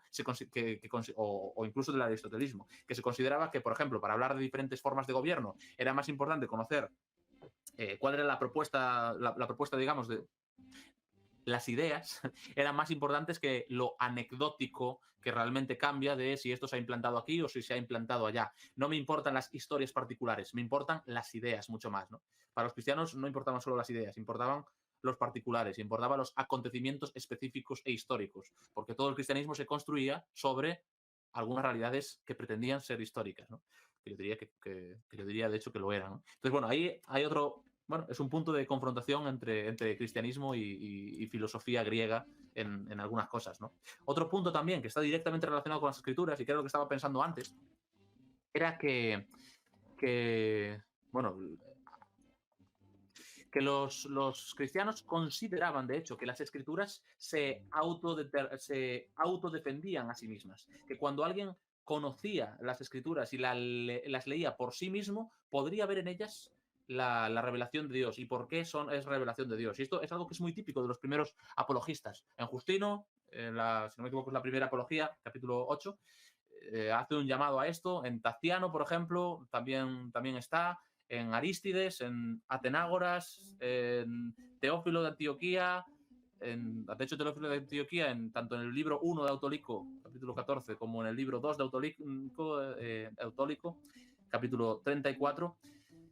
Y bueno, podría citar más, pero me voy a callar aquí. Existe esta invitación de descubrirlo por vosotros mismos. Id a nuestras escrituras y en ellas descubriréis por vosotros mismos la capacidad que tuvieron los profetas de hablar verdad, ¿no? Los que quieran, citando Teófilo, por ejemplo, ¿no? Los que quieran pueden, leyendo sus escritos, conocer exactamente la verdad y no extraviarse por la especulación y el trabajo vano, ¿no? Y esto es algo que también contrastaba un poco. En general, no se solía encontrar ese llamado a los escritos religiosos de ningún tipo, ¿no? La consideración de lo escrito es algo muy judío-cristiano y que estaba presente en otras tradiciones, algunas orientales, que sí que le daban bastante peso a los escritos, pero entre griegos y romanos, digamos que importaba mucho más la práctica en cuanto a la religión que la corroboración por medio de ciertos escritos buscando algunos hechos, ¿no? Y esto fue, dentro del ambiente de grecolatino, fue algo un poco innovador que vino desde el cristianismo, ¿no? La idea de, no, hay unas escrituras, acude a ellas, en ellas vas a encontrar la verdad y lo vas a ver por ti mismo. Cada uno de ellos, Justino y Taciano, por ejemplo, contaban su propia experiencia. Justino habla al principio de su apología, habla de cómo él llegó a la conclusión de que los profetas habían hablado de parte de Dios. Y la forma en la que llegó fue que, bueno, dice que estaba por ahí, apareció un hombre que tenía pinta de filósofo, empezaron a hablar, le empezó a hacer algunas preguntas acerca de la divinidad, acerca de ciertas cosas, y Justino se dio cuenta de cómo él no tenía respuestas realmente para muchas de las cosas que estaban diciendo. Esto no lo sabemos, esto no lo sé, esto no lo sé. Y el otro hombre le desafió a leer lo que había sido escrito por los profetas, ¿no? Hablando de que él en realidad estaba transmitiendo lo que otros habían revelado y que habían llegado a donde Platón, por ejemplo, no podía llegar. Y entonces Justino, después de haber probado diferentes escuelas filosóficas, se enfrenta a los escritos de los profetas y llega a ver que efectivamente esto llega a donde nuestros pensamientos no llevan. Así que puedo ir más allá de las especulaciones humanas y aceptar los hechos reales que estas escrituras nos cuentan, ¿no? Supongo que esa fascinación de lo que ellos mismos descubrieron en las profecías y en las escrituras cristianas es lo que les lleva también a después invitar a otras personas a descubrirlo también por ellos mismos, ¿no? Última cita respecto de esto, ¿no? Por ejemplo, en Atenágoras, en la Legatio, cabe sección capítulo 9, dice, dejo para vosotros, o sea, queda la pelota en vuestro tejado, ¿no? Que inclinados sobre los libros estos, examinéis más puntualmente las profecías a fin de que con conveniente razonamiento rechacéis la calumnia contra nosotros, ¿no? En los escritos encontraréis la verdad y vosotros mismos podréis comprobarlo, ¿no? Entonces, bueno, esto va en la línea de lo que decíamos el otro día de las profecías, pero en algún sentido también va más allá, ¿no? Es un desafío a descubrirlo por ti mismo porque la realidad está ahí escrita, ¿no? Esto es algo que también es muy cristiano, y ya digo, al final es una respuesta precisamente a aquello de lo que se burlaban algunos autores griegos y romanos, de os tomáis demasiado en serio vuestros propios mitos. Los cristianos respondían con esto, efectivamente, claro que me lo tomo en serio porque para mí no son mitos y tú mismo lo descubrirás si lo lees por ti mismo, ¿no?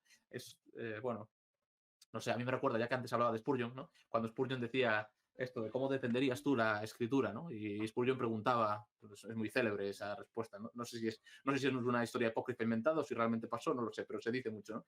Que dice, ¿cómo defenderías tú a un león, ¿no? A un león no lo defiendes, le abres la jaula y ahí va ya él solo a defenderse, ¿no? Pues estas personas pensaban esto acerca de las escrituras cristianas, ¿no? Lo cual no quitaba que también diesen argumentos en su favor.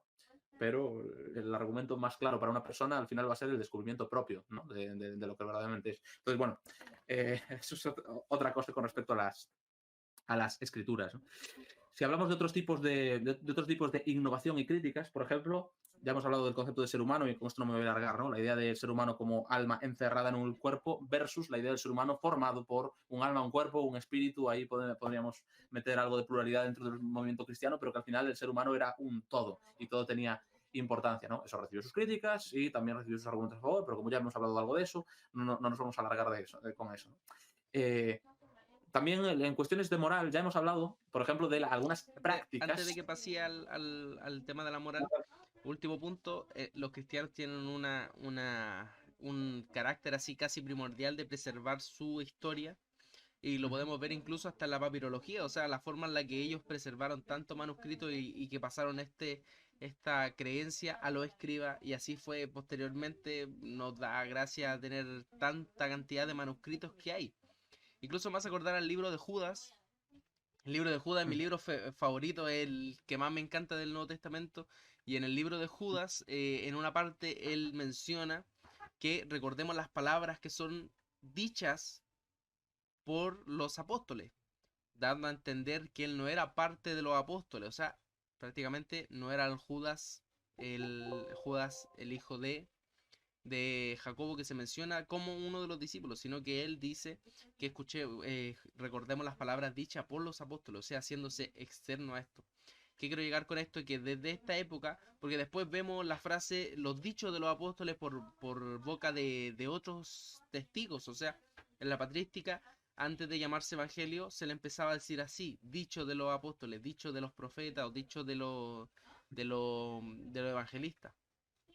En este punto es muy interesante que esta preservación de las palabras es muy importante para el cristianismo primitivo y se ve muy colapsado dentro de lo que es el cristianismo y en general la preservación de las palabras es poder prácticamente. Casi se ve de esa categoría. Eso quería ver antes de pasar a lo moral.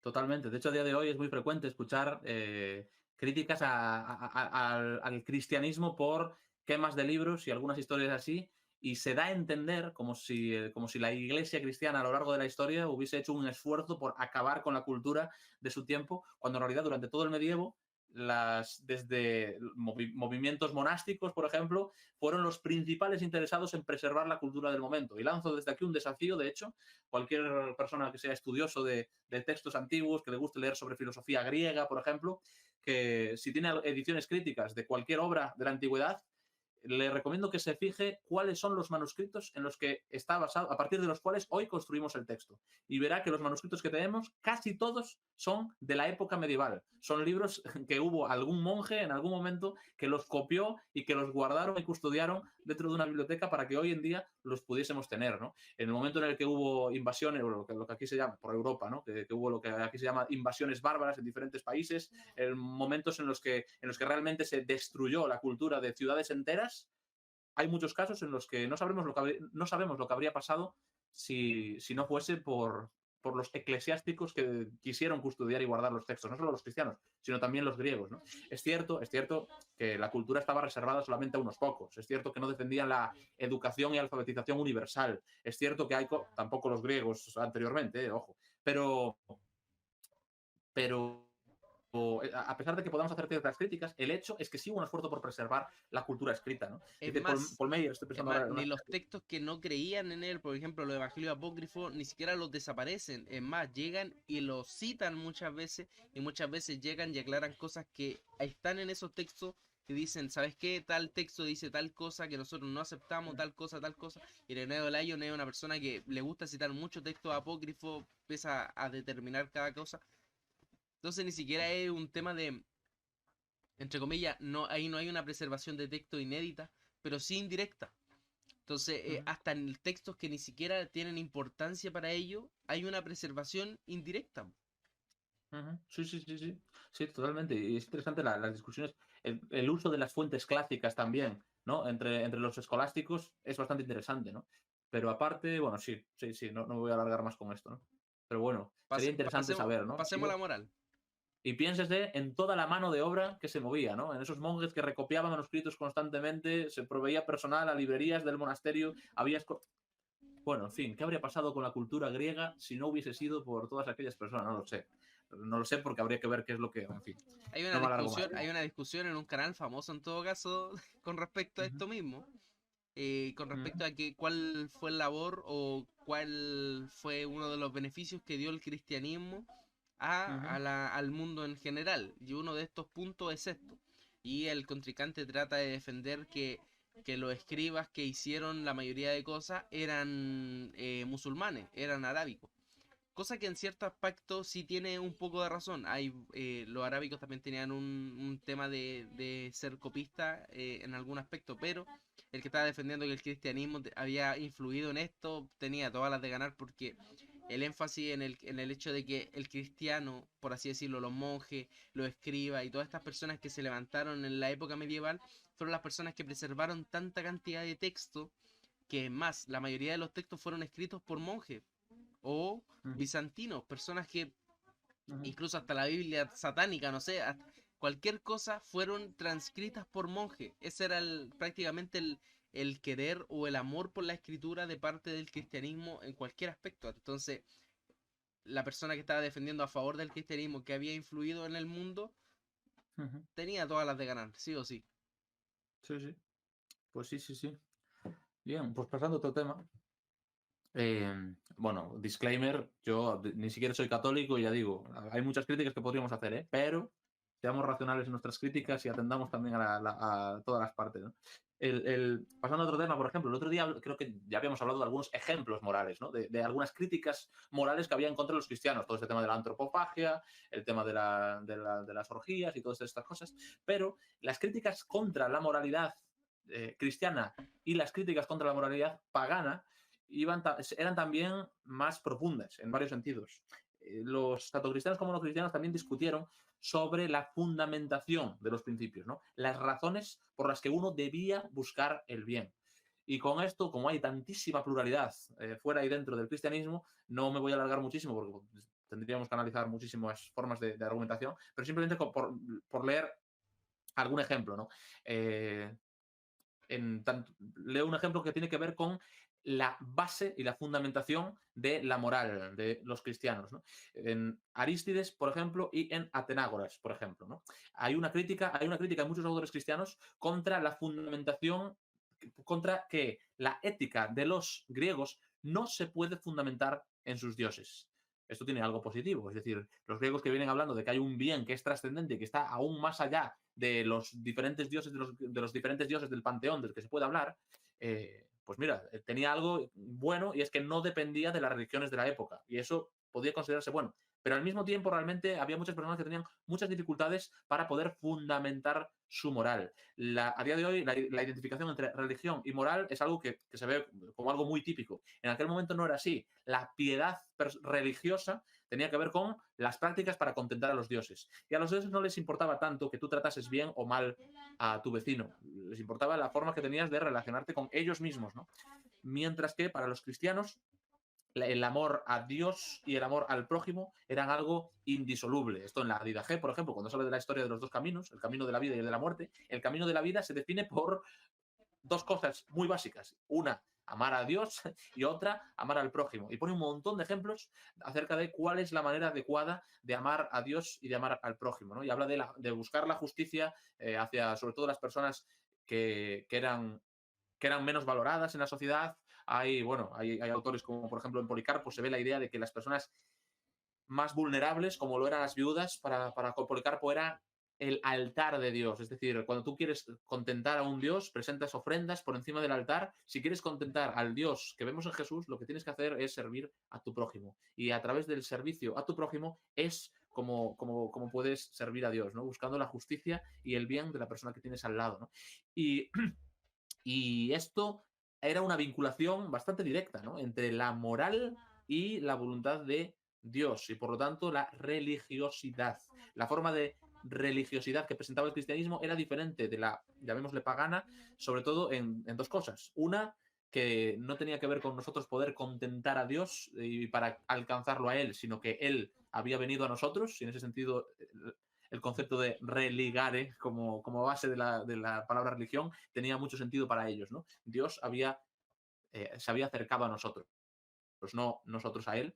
Pero en segundo lugar también en que la piedad personal no tenía que ver con eso, con sacrificios de cualquier tipo. Tenía que ver con mostrar compasión, ¿no? Santiago, la carta de Santiago, dice que la religión pura y sin mácula delante de Dios es esta: visitar a los huérfanos y a las viudas en sus tribulaciones y guardarse sin mancha del mundo, ¿no? Visitar a los huérfanos, a viudas, es decir, servir a las personas más vulnerables de la sociedad, ¿no?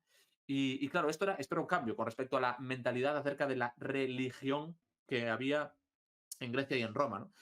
Y es que, según decían los propios cristianos al criticar a los panteones griegos y romanos, claro, si tuviésemos que seguir el ejemplo de vuestros dioses, esto era una crítica muy frecuente, si tuviésemos que seguir el ejemplo de vuestros dioses, entonces tendríamos que, bueno, y había un montón de cosas extrañas y complicadas que se ve hacer, pues, a Zeus en sus historias, engañando, haciéndose pasar por quien no es, violando personas, etcétera, etcétera, ¿no? Entonces no podemos seguir el ejemplo de vuestros dioses. Sin embargo, nosotros sí tenemos... Hay un chiste ahí. Porque el Ahí, texto de la mitología griega es así. Pues si sacamos todos los actos sexuales que hizo Zeus, sería así. no, ya. Sí, sí. Es Que una cuestión y muy si, horrible. y si sumamos los de Zeus y los de Poseidón y los de... Sí, sí, no, ahí era algo muy frecuente. De hecho, los dioses hacían cosas que les parecían mal a los propios griegos. Creo que hemos hablado algo de esto en el episodio de la iniciación del cristianismo. Había pensadores griegos, de hecho, que eran muy críticos con los dioses homéricos, por ejemplo, con Platón, por ejemplo, era muy crítico con la religión porque daban una imagen de los dioses que no podía corresponderse con la realidad, porque los dioses no seguían el bien, los dioses hacían cosas que eran objetivamente repudiables. Y por lo tanto, para los platónicos, por ejemplo, había que rechazar estas historias o, en el mejor de los casos, alegorizarlas pensando que no, realmente no está hablando de lo que Zeus hizo, ¿no? Entonces, claro, bueno, en fin, era un problema que los propios griegos, algunos de ellos, ya veían. Y los cristianos venían con una solución diferente. Y decían, nuestro Dios sí nos da una base para nuestra moral, ¿no? Por varias razones. Y cito aquí, por ejemplo, a Arístedes, ¿no? Porque Dios ha puesto primero, porque Dios ha grabado en los corazones, la apología de estoy licitando la apología de Arístides, reconstruida según los fragmentos griegos, sección 15.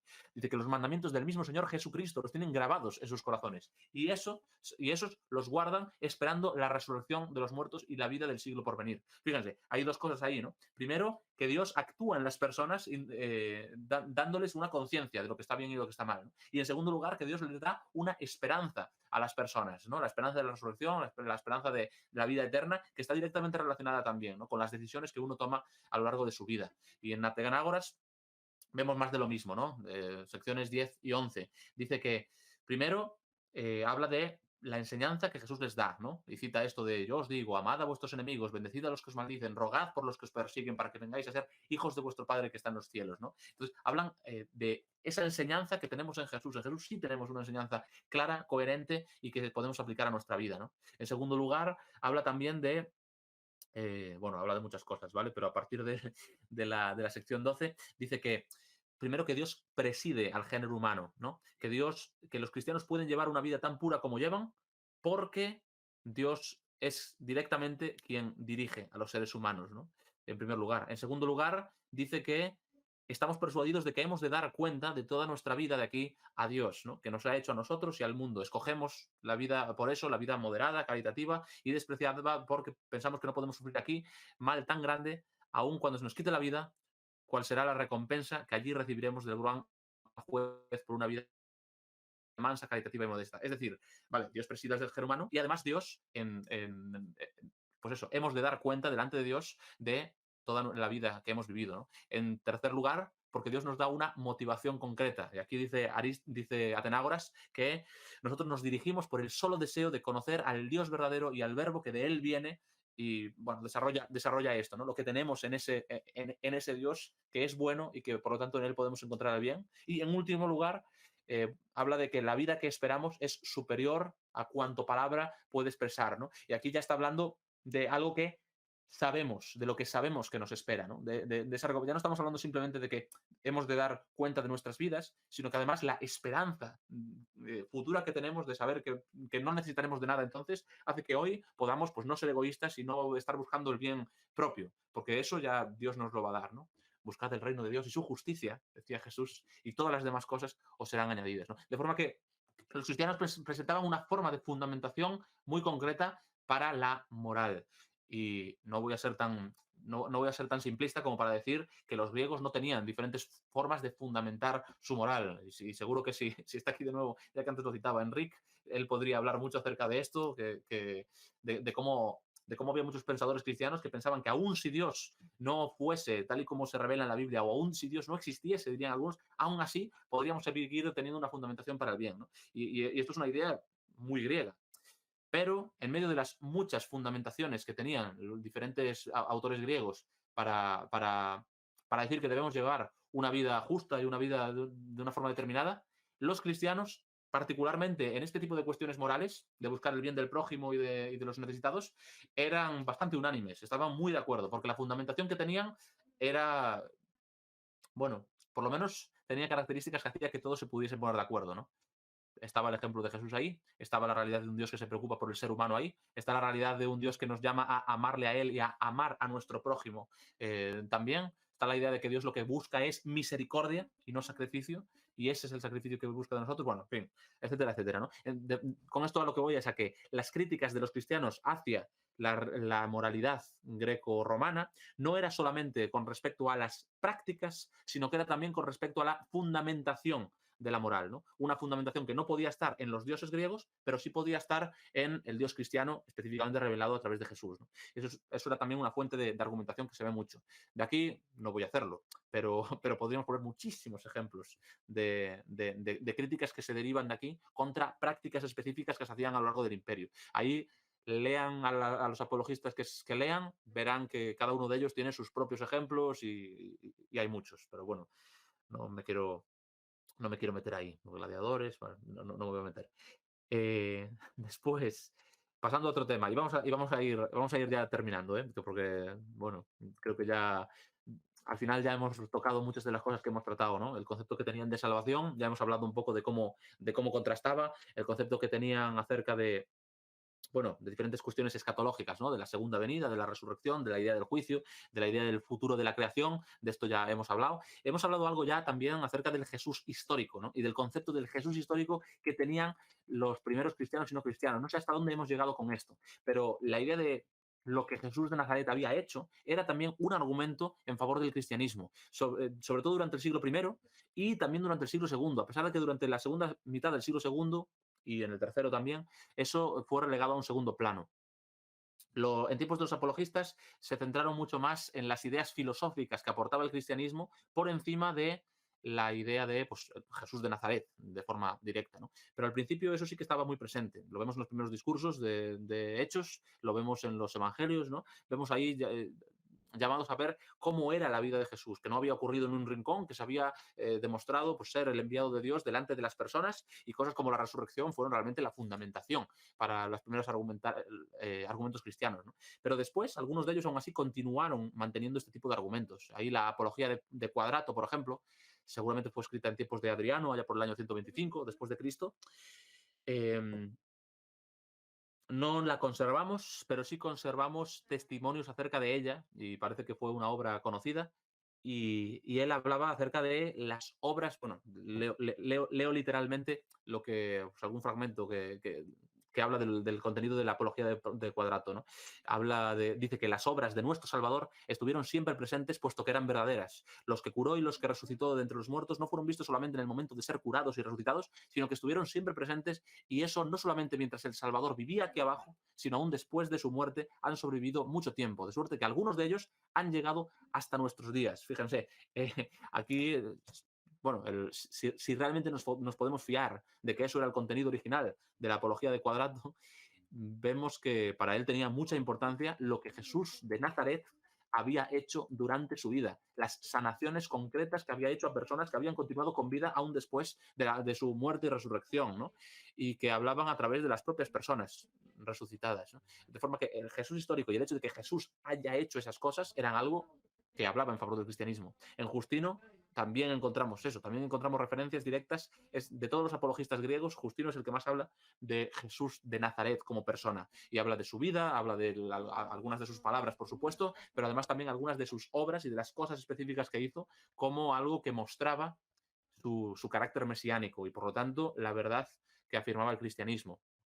Y, y como él también encontramos, incluso en épocas en las que no estaba tan de moda el tema, vemos que los cristianos seguían creyendo totalmente en la historicidad de estos hechos acerca de Jesús, ¿no? Un ejemplo lo tenemos, por ejemplo, en Orígenes. Orígenes de Alejandría no era la persona más enfática del mundo en cuanto a el Jesús histórico, porque a él le importaban mucho más las enseñanzas y que se podían extraer más que los hechos en sí. Sin embargo, cuando responde a Celso en su discurso verídico, o sea, en el contra Celso, que responde al discurso verídico, Orígenes, en los momentos en los que Celso cuestiona el carácter histórico de los hechos de Jesús de Nazaret, en ese momento sí que Clemente empieza a eh, defenderlos, ¿no? Haciendo ver cuál es la parte que, que Celso acepta, porque Celso acepta como histórica ciertas cosas de Jesús, y añadiendo aún más la explicación de por qué Jesús había hecho estas cosas y desarrollando más cómo habían sido esas cosas que Jesús había hecho, ¿no? De forma que el Jesús histórico y la historicidad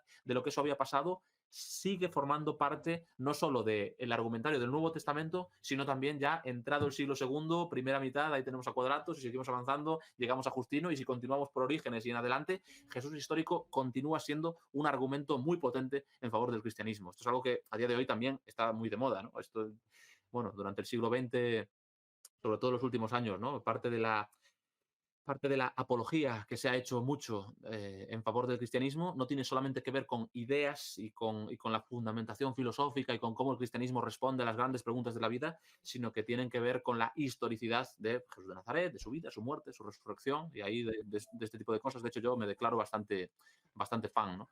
Y bueno, Y no eso llegó estamos... incluso hasta tiempos de Eusebio. O sea, Eusebio fue una persona que le gustaba mucho recolectar lo que era el tema de la historia. Y sobre todo con respecto al tema de la vida de Jesús, nos cita palabras de Gesipo, Ujú, mencionando al hermano de Jesús en tiempos de Domiciano y a un primo de Jesús.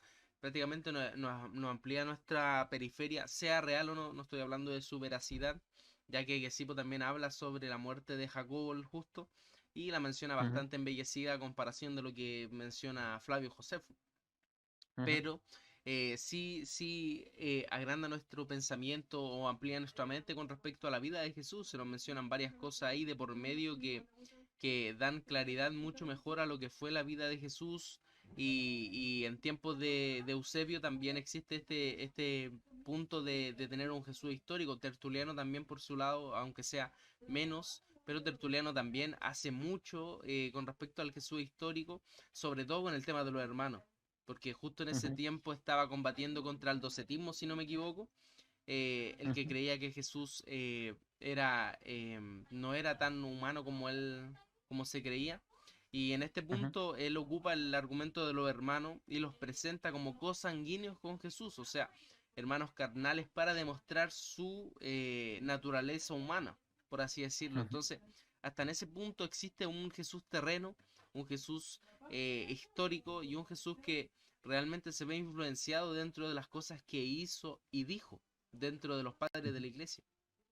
Ujú. Sí, sí, totalmente. De hecho, mira, si me permiten, les leo algunas citas Dale nomás. de algunas defensas que se hacían. Y es cierto, totalmente. O sea, en tiempos de Eusebio, de hecho, es muy interesante que alguien que quiere escribir una historia de la iglesia no empieza la historia de la iglesia hablando de los apóstoles, empieza hablando ya del momento del ministerio de Jesús. Ahí es donde comienza la historia de la iglesia, tal y como Eusebio la concibe. Y después de la vida, muerte, resurrección de Jesús, la historia continúa con esos seguidores de Jesús que ya estaban con él en su vida, designando también sucesores y demás. De forma que para Eusebio la historia de la iglesia va directamente seguida a los hechos reales e históricos que tienen que ver con Jesús de Nazaret. Con Jesús de Nazaret me refiero a Jesús el hombre, ¿no? No simplemente algo, algo teológico, ¿no? Y solo como, así como algunos datos, me gustaría recalcar cómo la resurrección, la idea de la resurrección de Jesús, fue un argumento en boca de los cristianos muy importante a la hora de enfrentarse a, bueno, de argumentar en favor del cristianismo, ¿no? Primero, por ejemplo, en Justino, en el diálogo con Trifón 118, se habla de cómo se refería en las propias profecías a la sepultura y la resurrección de Jesús, cuando habla en Isaías 53:8, ¿no? De cómo su sepultura es quitada de en medio, que es la forma que tiene de Justino, citando el texto griego, ¿no? Y que él es juez de vivos y de muertos, ¿no? Habla de cómo estaba profetizada la resurrección como hecho histórico, ¿no? En Clemente y en Policarpo vemos la idea de la resurrección de Jesús como primicias de la resurrección futura, es decir, que argumentan en favor de la esperanza futura de resurrección como, poniendo como base la resurrección de Jesús. Y ahí, por ejemplo, en la primera carta de Clemente, la carta a los Corintios, capítulo 24, ya vemos el versículo 1, párrafo 1, dice que el Señor nos muestra continuamente nuestra futura resurrección, de la cual hizo primicia al Señor Jesucristo resucitándolo de entre los muertos, ¿no?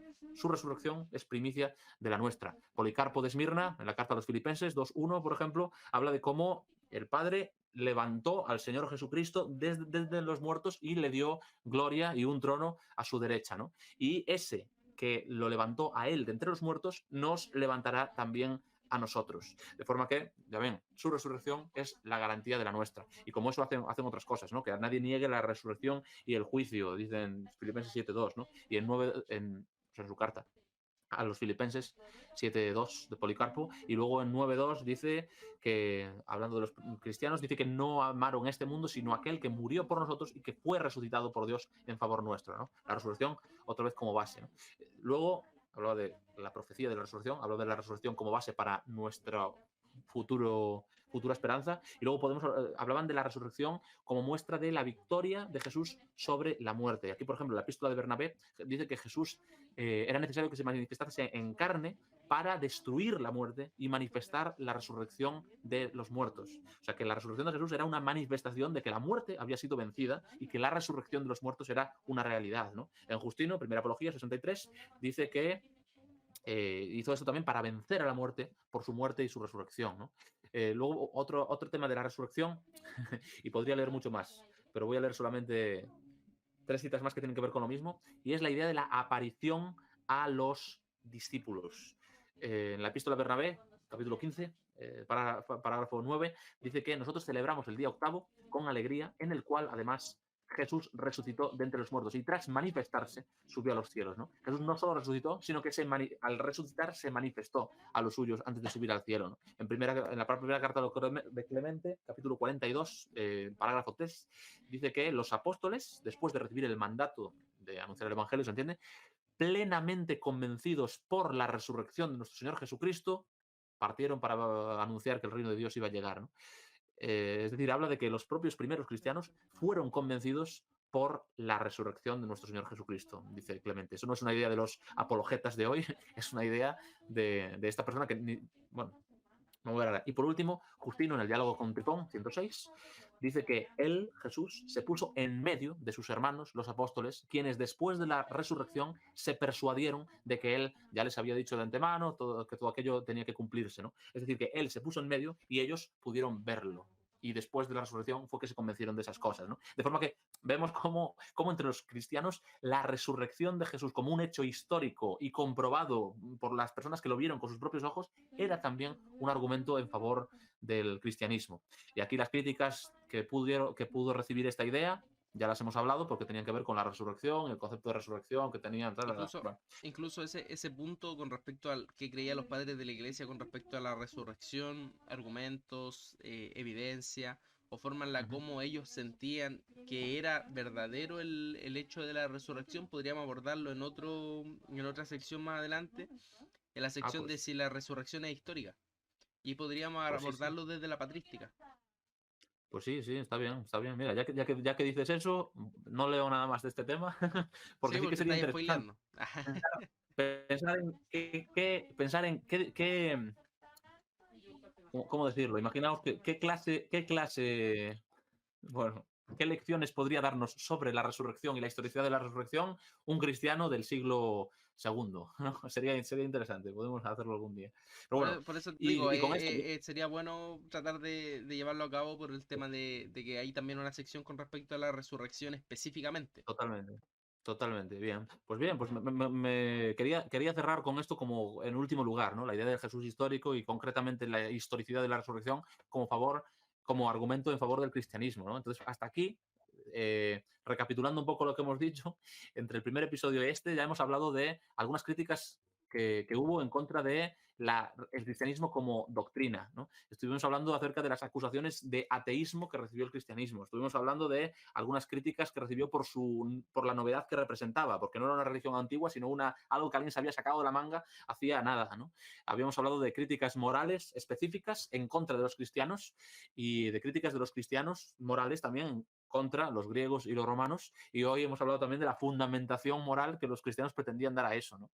Hemos hablado acerca del concepto de Dios, las diferentes conceptos de Dios que tenían entre los griegos y romanos y concretamente la novedad que representaba el Dios cristiano, ¿no? Que no solo existía y era causa de lo existente, sino que además tomaba un papel activo en el funcionamiento del mundo, ¿no? Hablamos de que el concepto de Dios cristiano, de hecho, era trascendente y no podía compararse a los dioses de un panteón plural, sino que era realmente un Dios supremo, pero que al mismo tiempo había podido hacerse hombre, ¿no? Y eso levantó ciertas críticas, pero también tenía razones en su favor, ¿no? Hoy hemos hablado de alguna de ellas, la historicidad de la historia de Jesús y concretamente de su resurrección, ¿no? Hemos hablado de diferentes conceptos del ser humano, las críticas que había contra la idea del ser humano como un alma encerrada en un cuerpo, contra los que los cristianos decían que era un alma y un cuerpo unidos y con eso llevaba también a las críticas que hubo acerca de el final de los tiempos, ¿no? Acerca del juicio final, los cristianos defendían la responsabilidad humana y por lo tanto la realidad de un juicio, y eso lo ponían también como base para la moral que defendían, y también lo ponían como base para una esperanza que no tenía que ver solamente con la inmortalidad de las almas, sino que tenía que ver con resurrección, ¿no? Y como esto podríamos hablar de otras muchas críticas. Hemos hablado también del tema de las profecías, de cómo los cristianos usaban las profecías para mostrar que las escrituras eran algo más que simples opiniones humanas. Hemos hablado de la historicidad de los relatos que cuentan, la forma que tenían de tratar los textos los primeros cristianos, que también era algo diferente de cómo lo trataban los griegos y los romanos.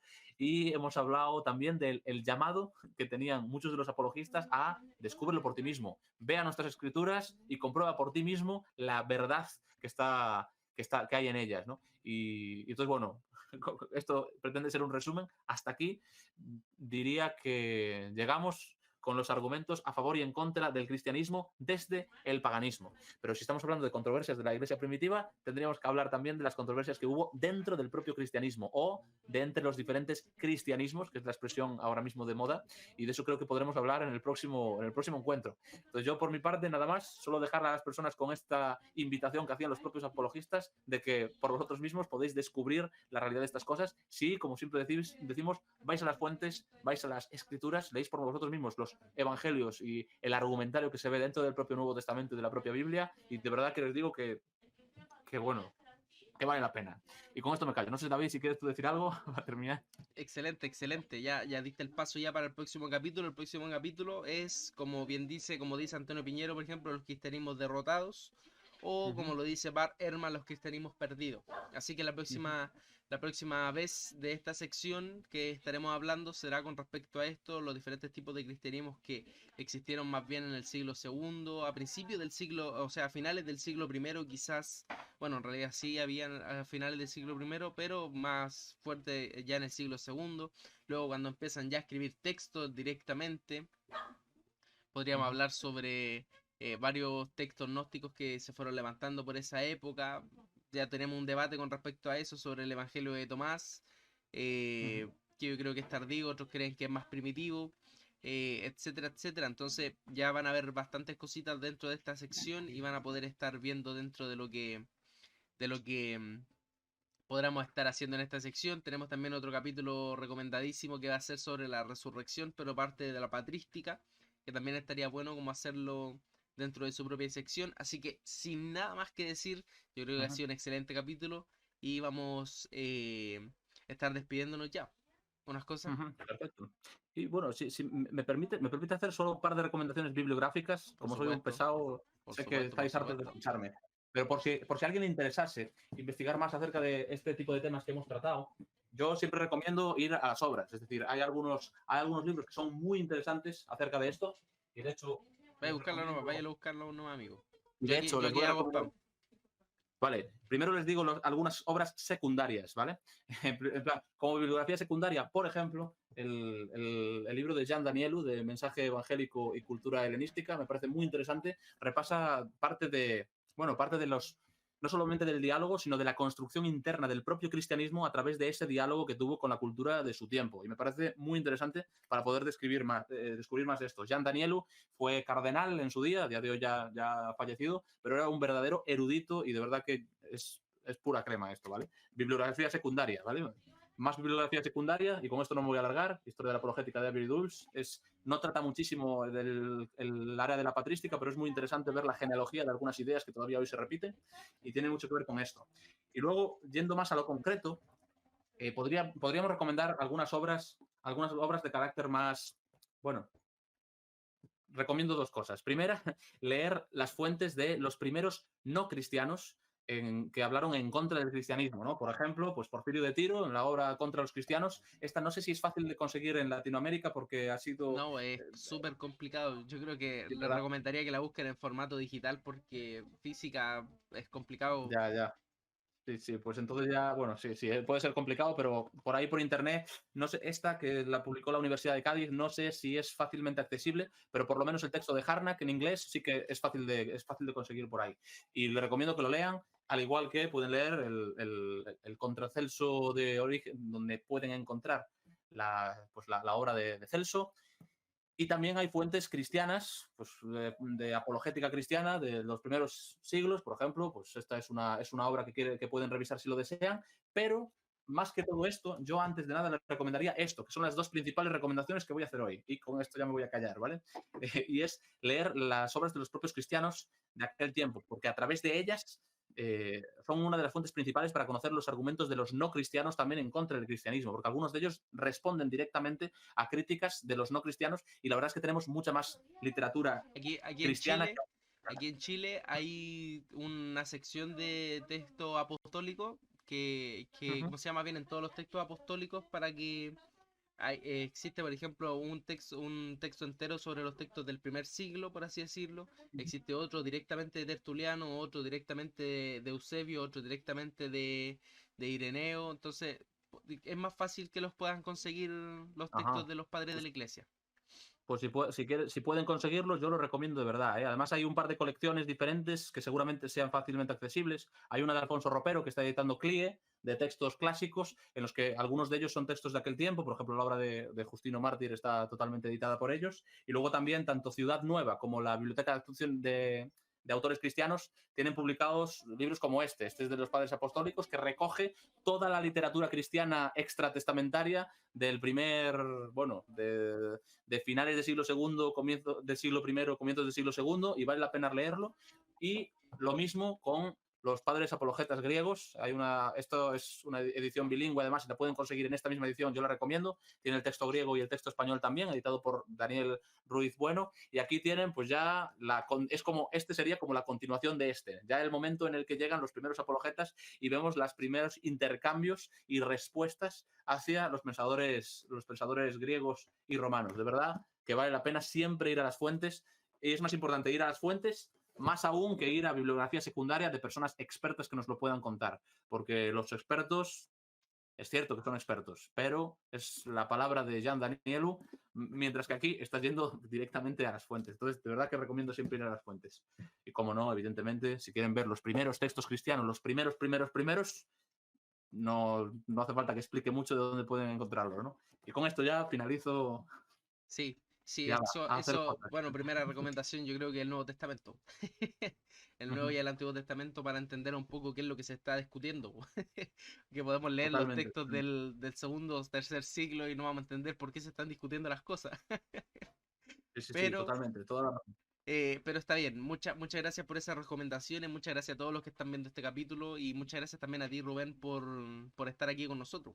Siempre es un gusto y un honor estar aquí contigo, amigo. El honor es mío. Siempre es un placer estar aquí. Así que bueno, un saludo a todas las personas que están ahí. Y si hay algo que no estén de acuerdo o algún error que crean que hemos cometido, no duden en decirlo en los comentarios, que aquí hacemos fe de ratas y de lo que ustedes quieran. No, si ponen, si literalmente comentan al tiro si hay un error, de inmediato. Cuando no hay Sí, errores, ya, no, no pasa ya lo nada. hemos ido viendo. Sí, No, señor. pero está bien, está bien. Es un gustazo estar aquí contigo, amigo. Y acuérdate que más adelante también con Javier vamos a hacer una sección nueva también, que se va a llamar Tomándose un café. Y en Tomándose un Ujú. café vamos a estar los tres, lo más probable es que después vayan integrándose más eruditos, donde vamos a estar comiendo, tomando así una once, por así decirlo, una cena, comiendo mientras conversamos de cualquier tema que se pueda salir en el momento. O sea, esas conversaciones que tenemos en privado, las vamos a tener en público. Muy bien, muy Así que, bien. así que más adelante vamos a abrir esa sección. Yo creo que ya para finales de diciembre o antes de la Navidad vamos a estar haciendo una primera parte para estar conversando algo que, bueno, las cosas que conversamos en privado, conversarlas así en público para que la gente se entere de qué hablamos. No las tonteras, sí. Bueno, alguna tontera habrá también, ¿no? No, sí, lo más probable es que sí. Ya, eso sería. Entonces, muchas gracias por el capítulo de hoy. Un gustazo. Y nos veremos en un próximo capítulo de Religión al Descubierto. Así que para todos, un abrazo a la distancia y nos veremos. Chao, chao. Chao, chao.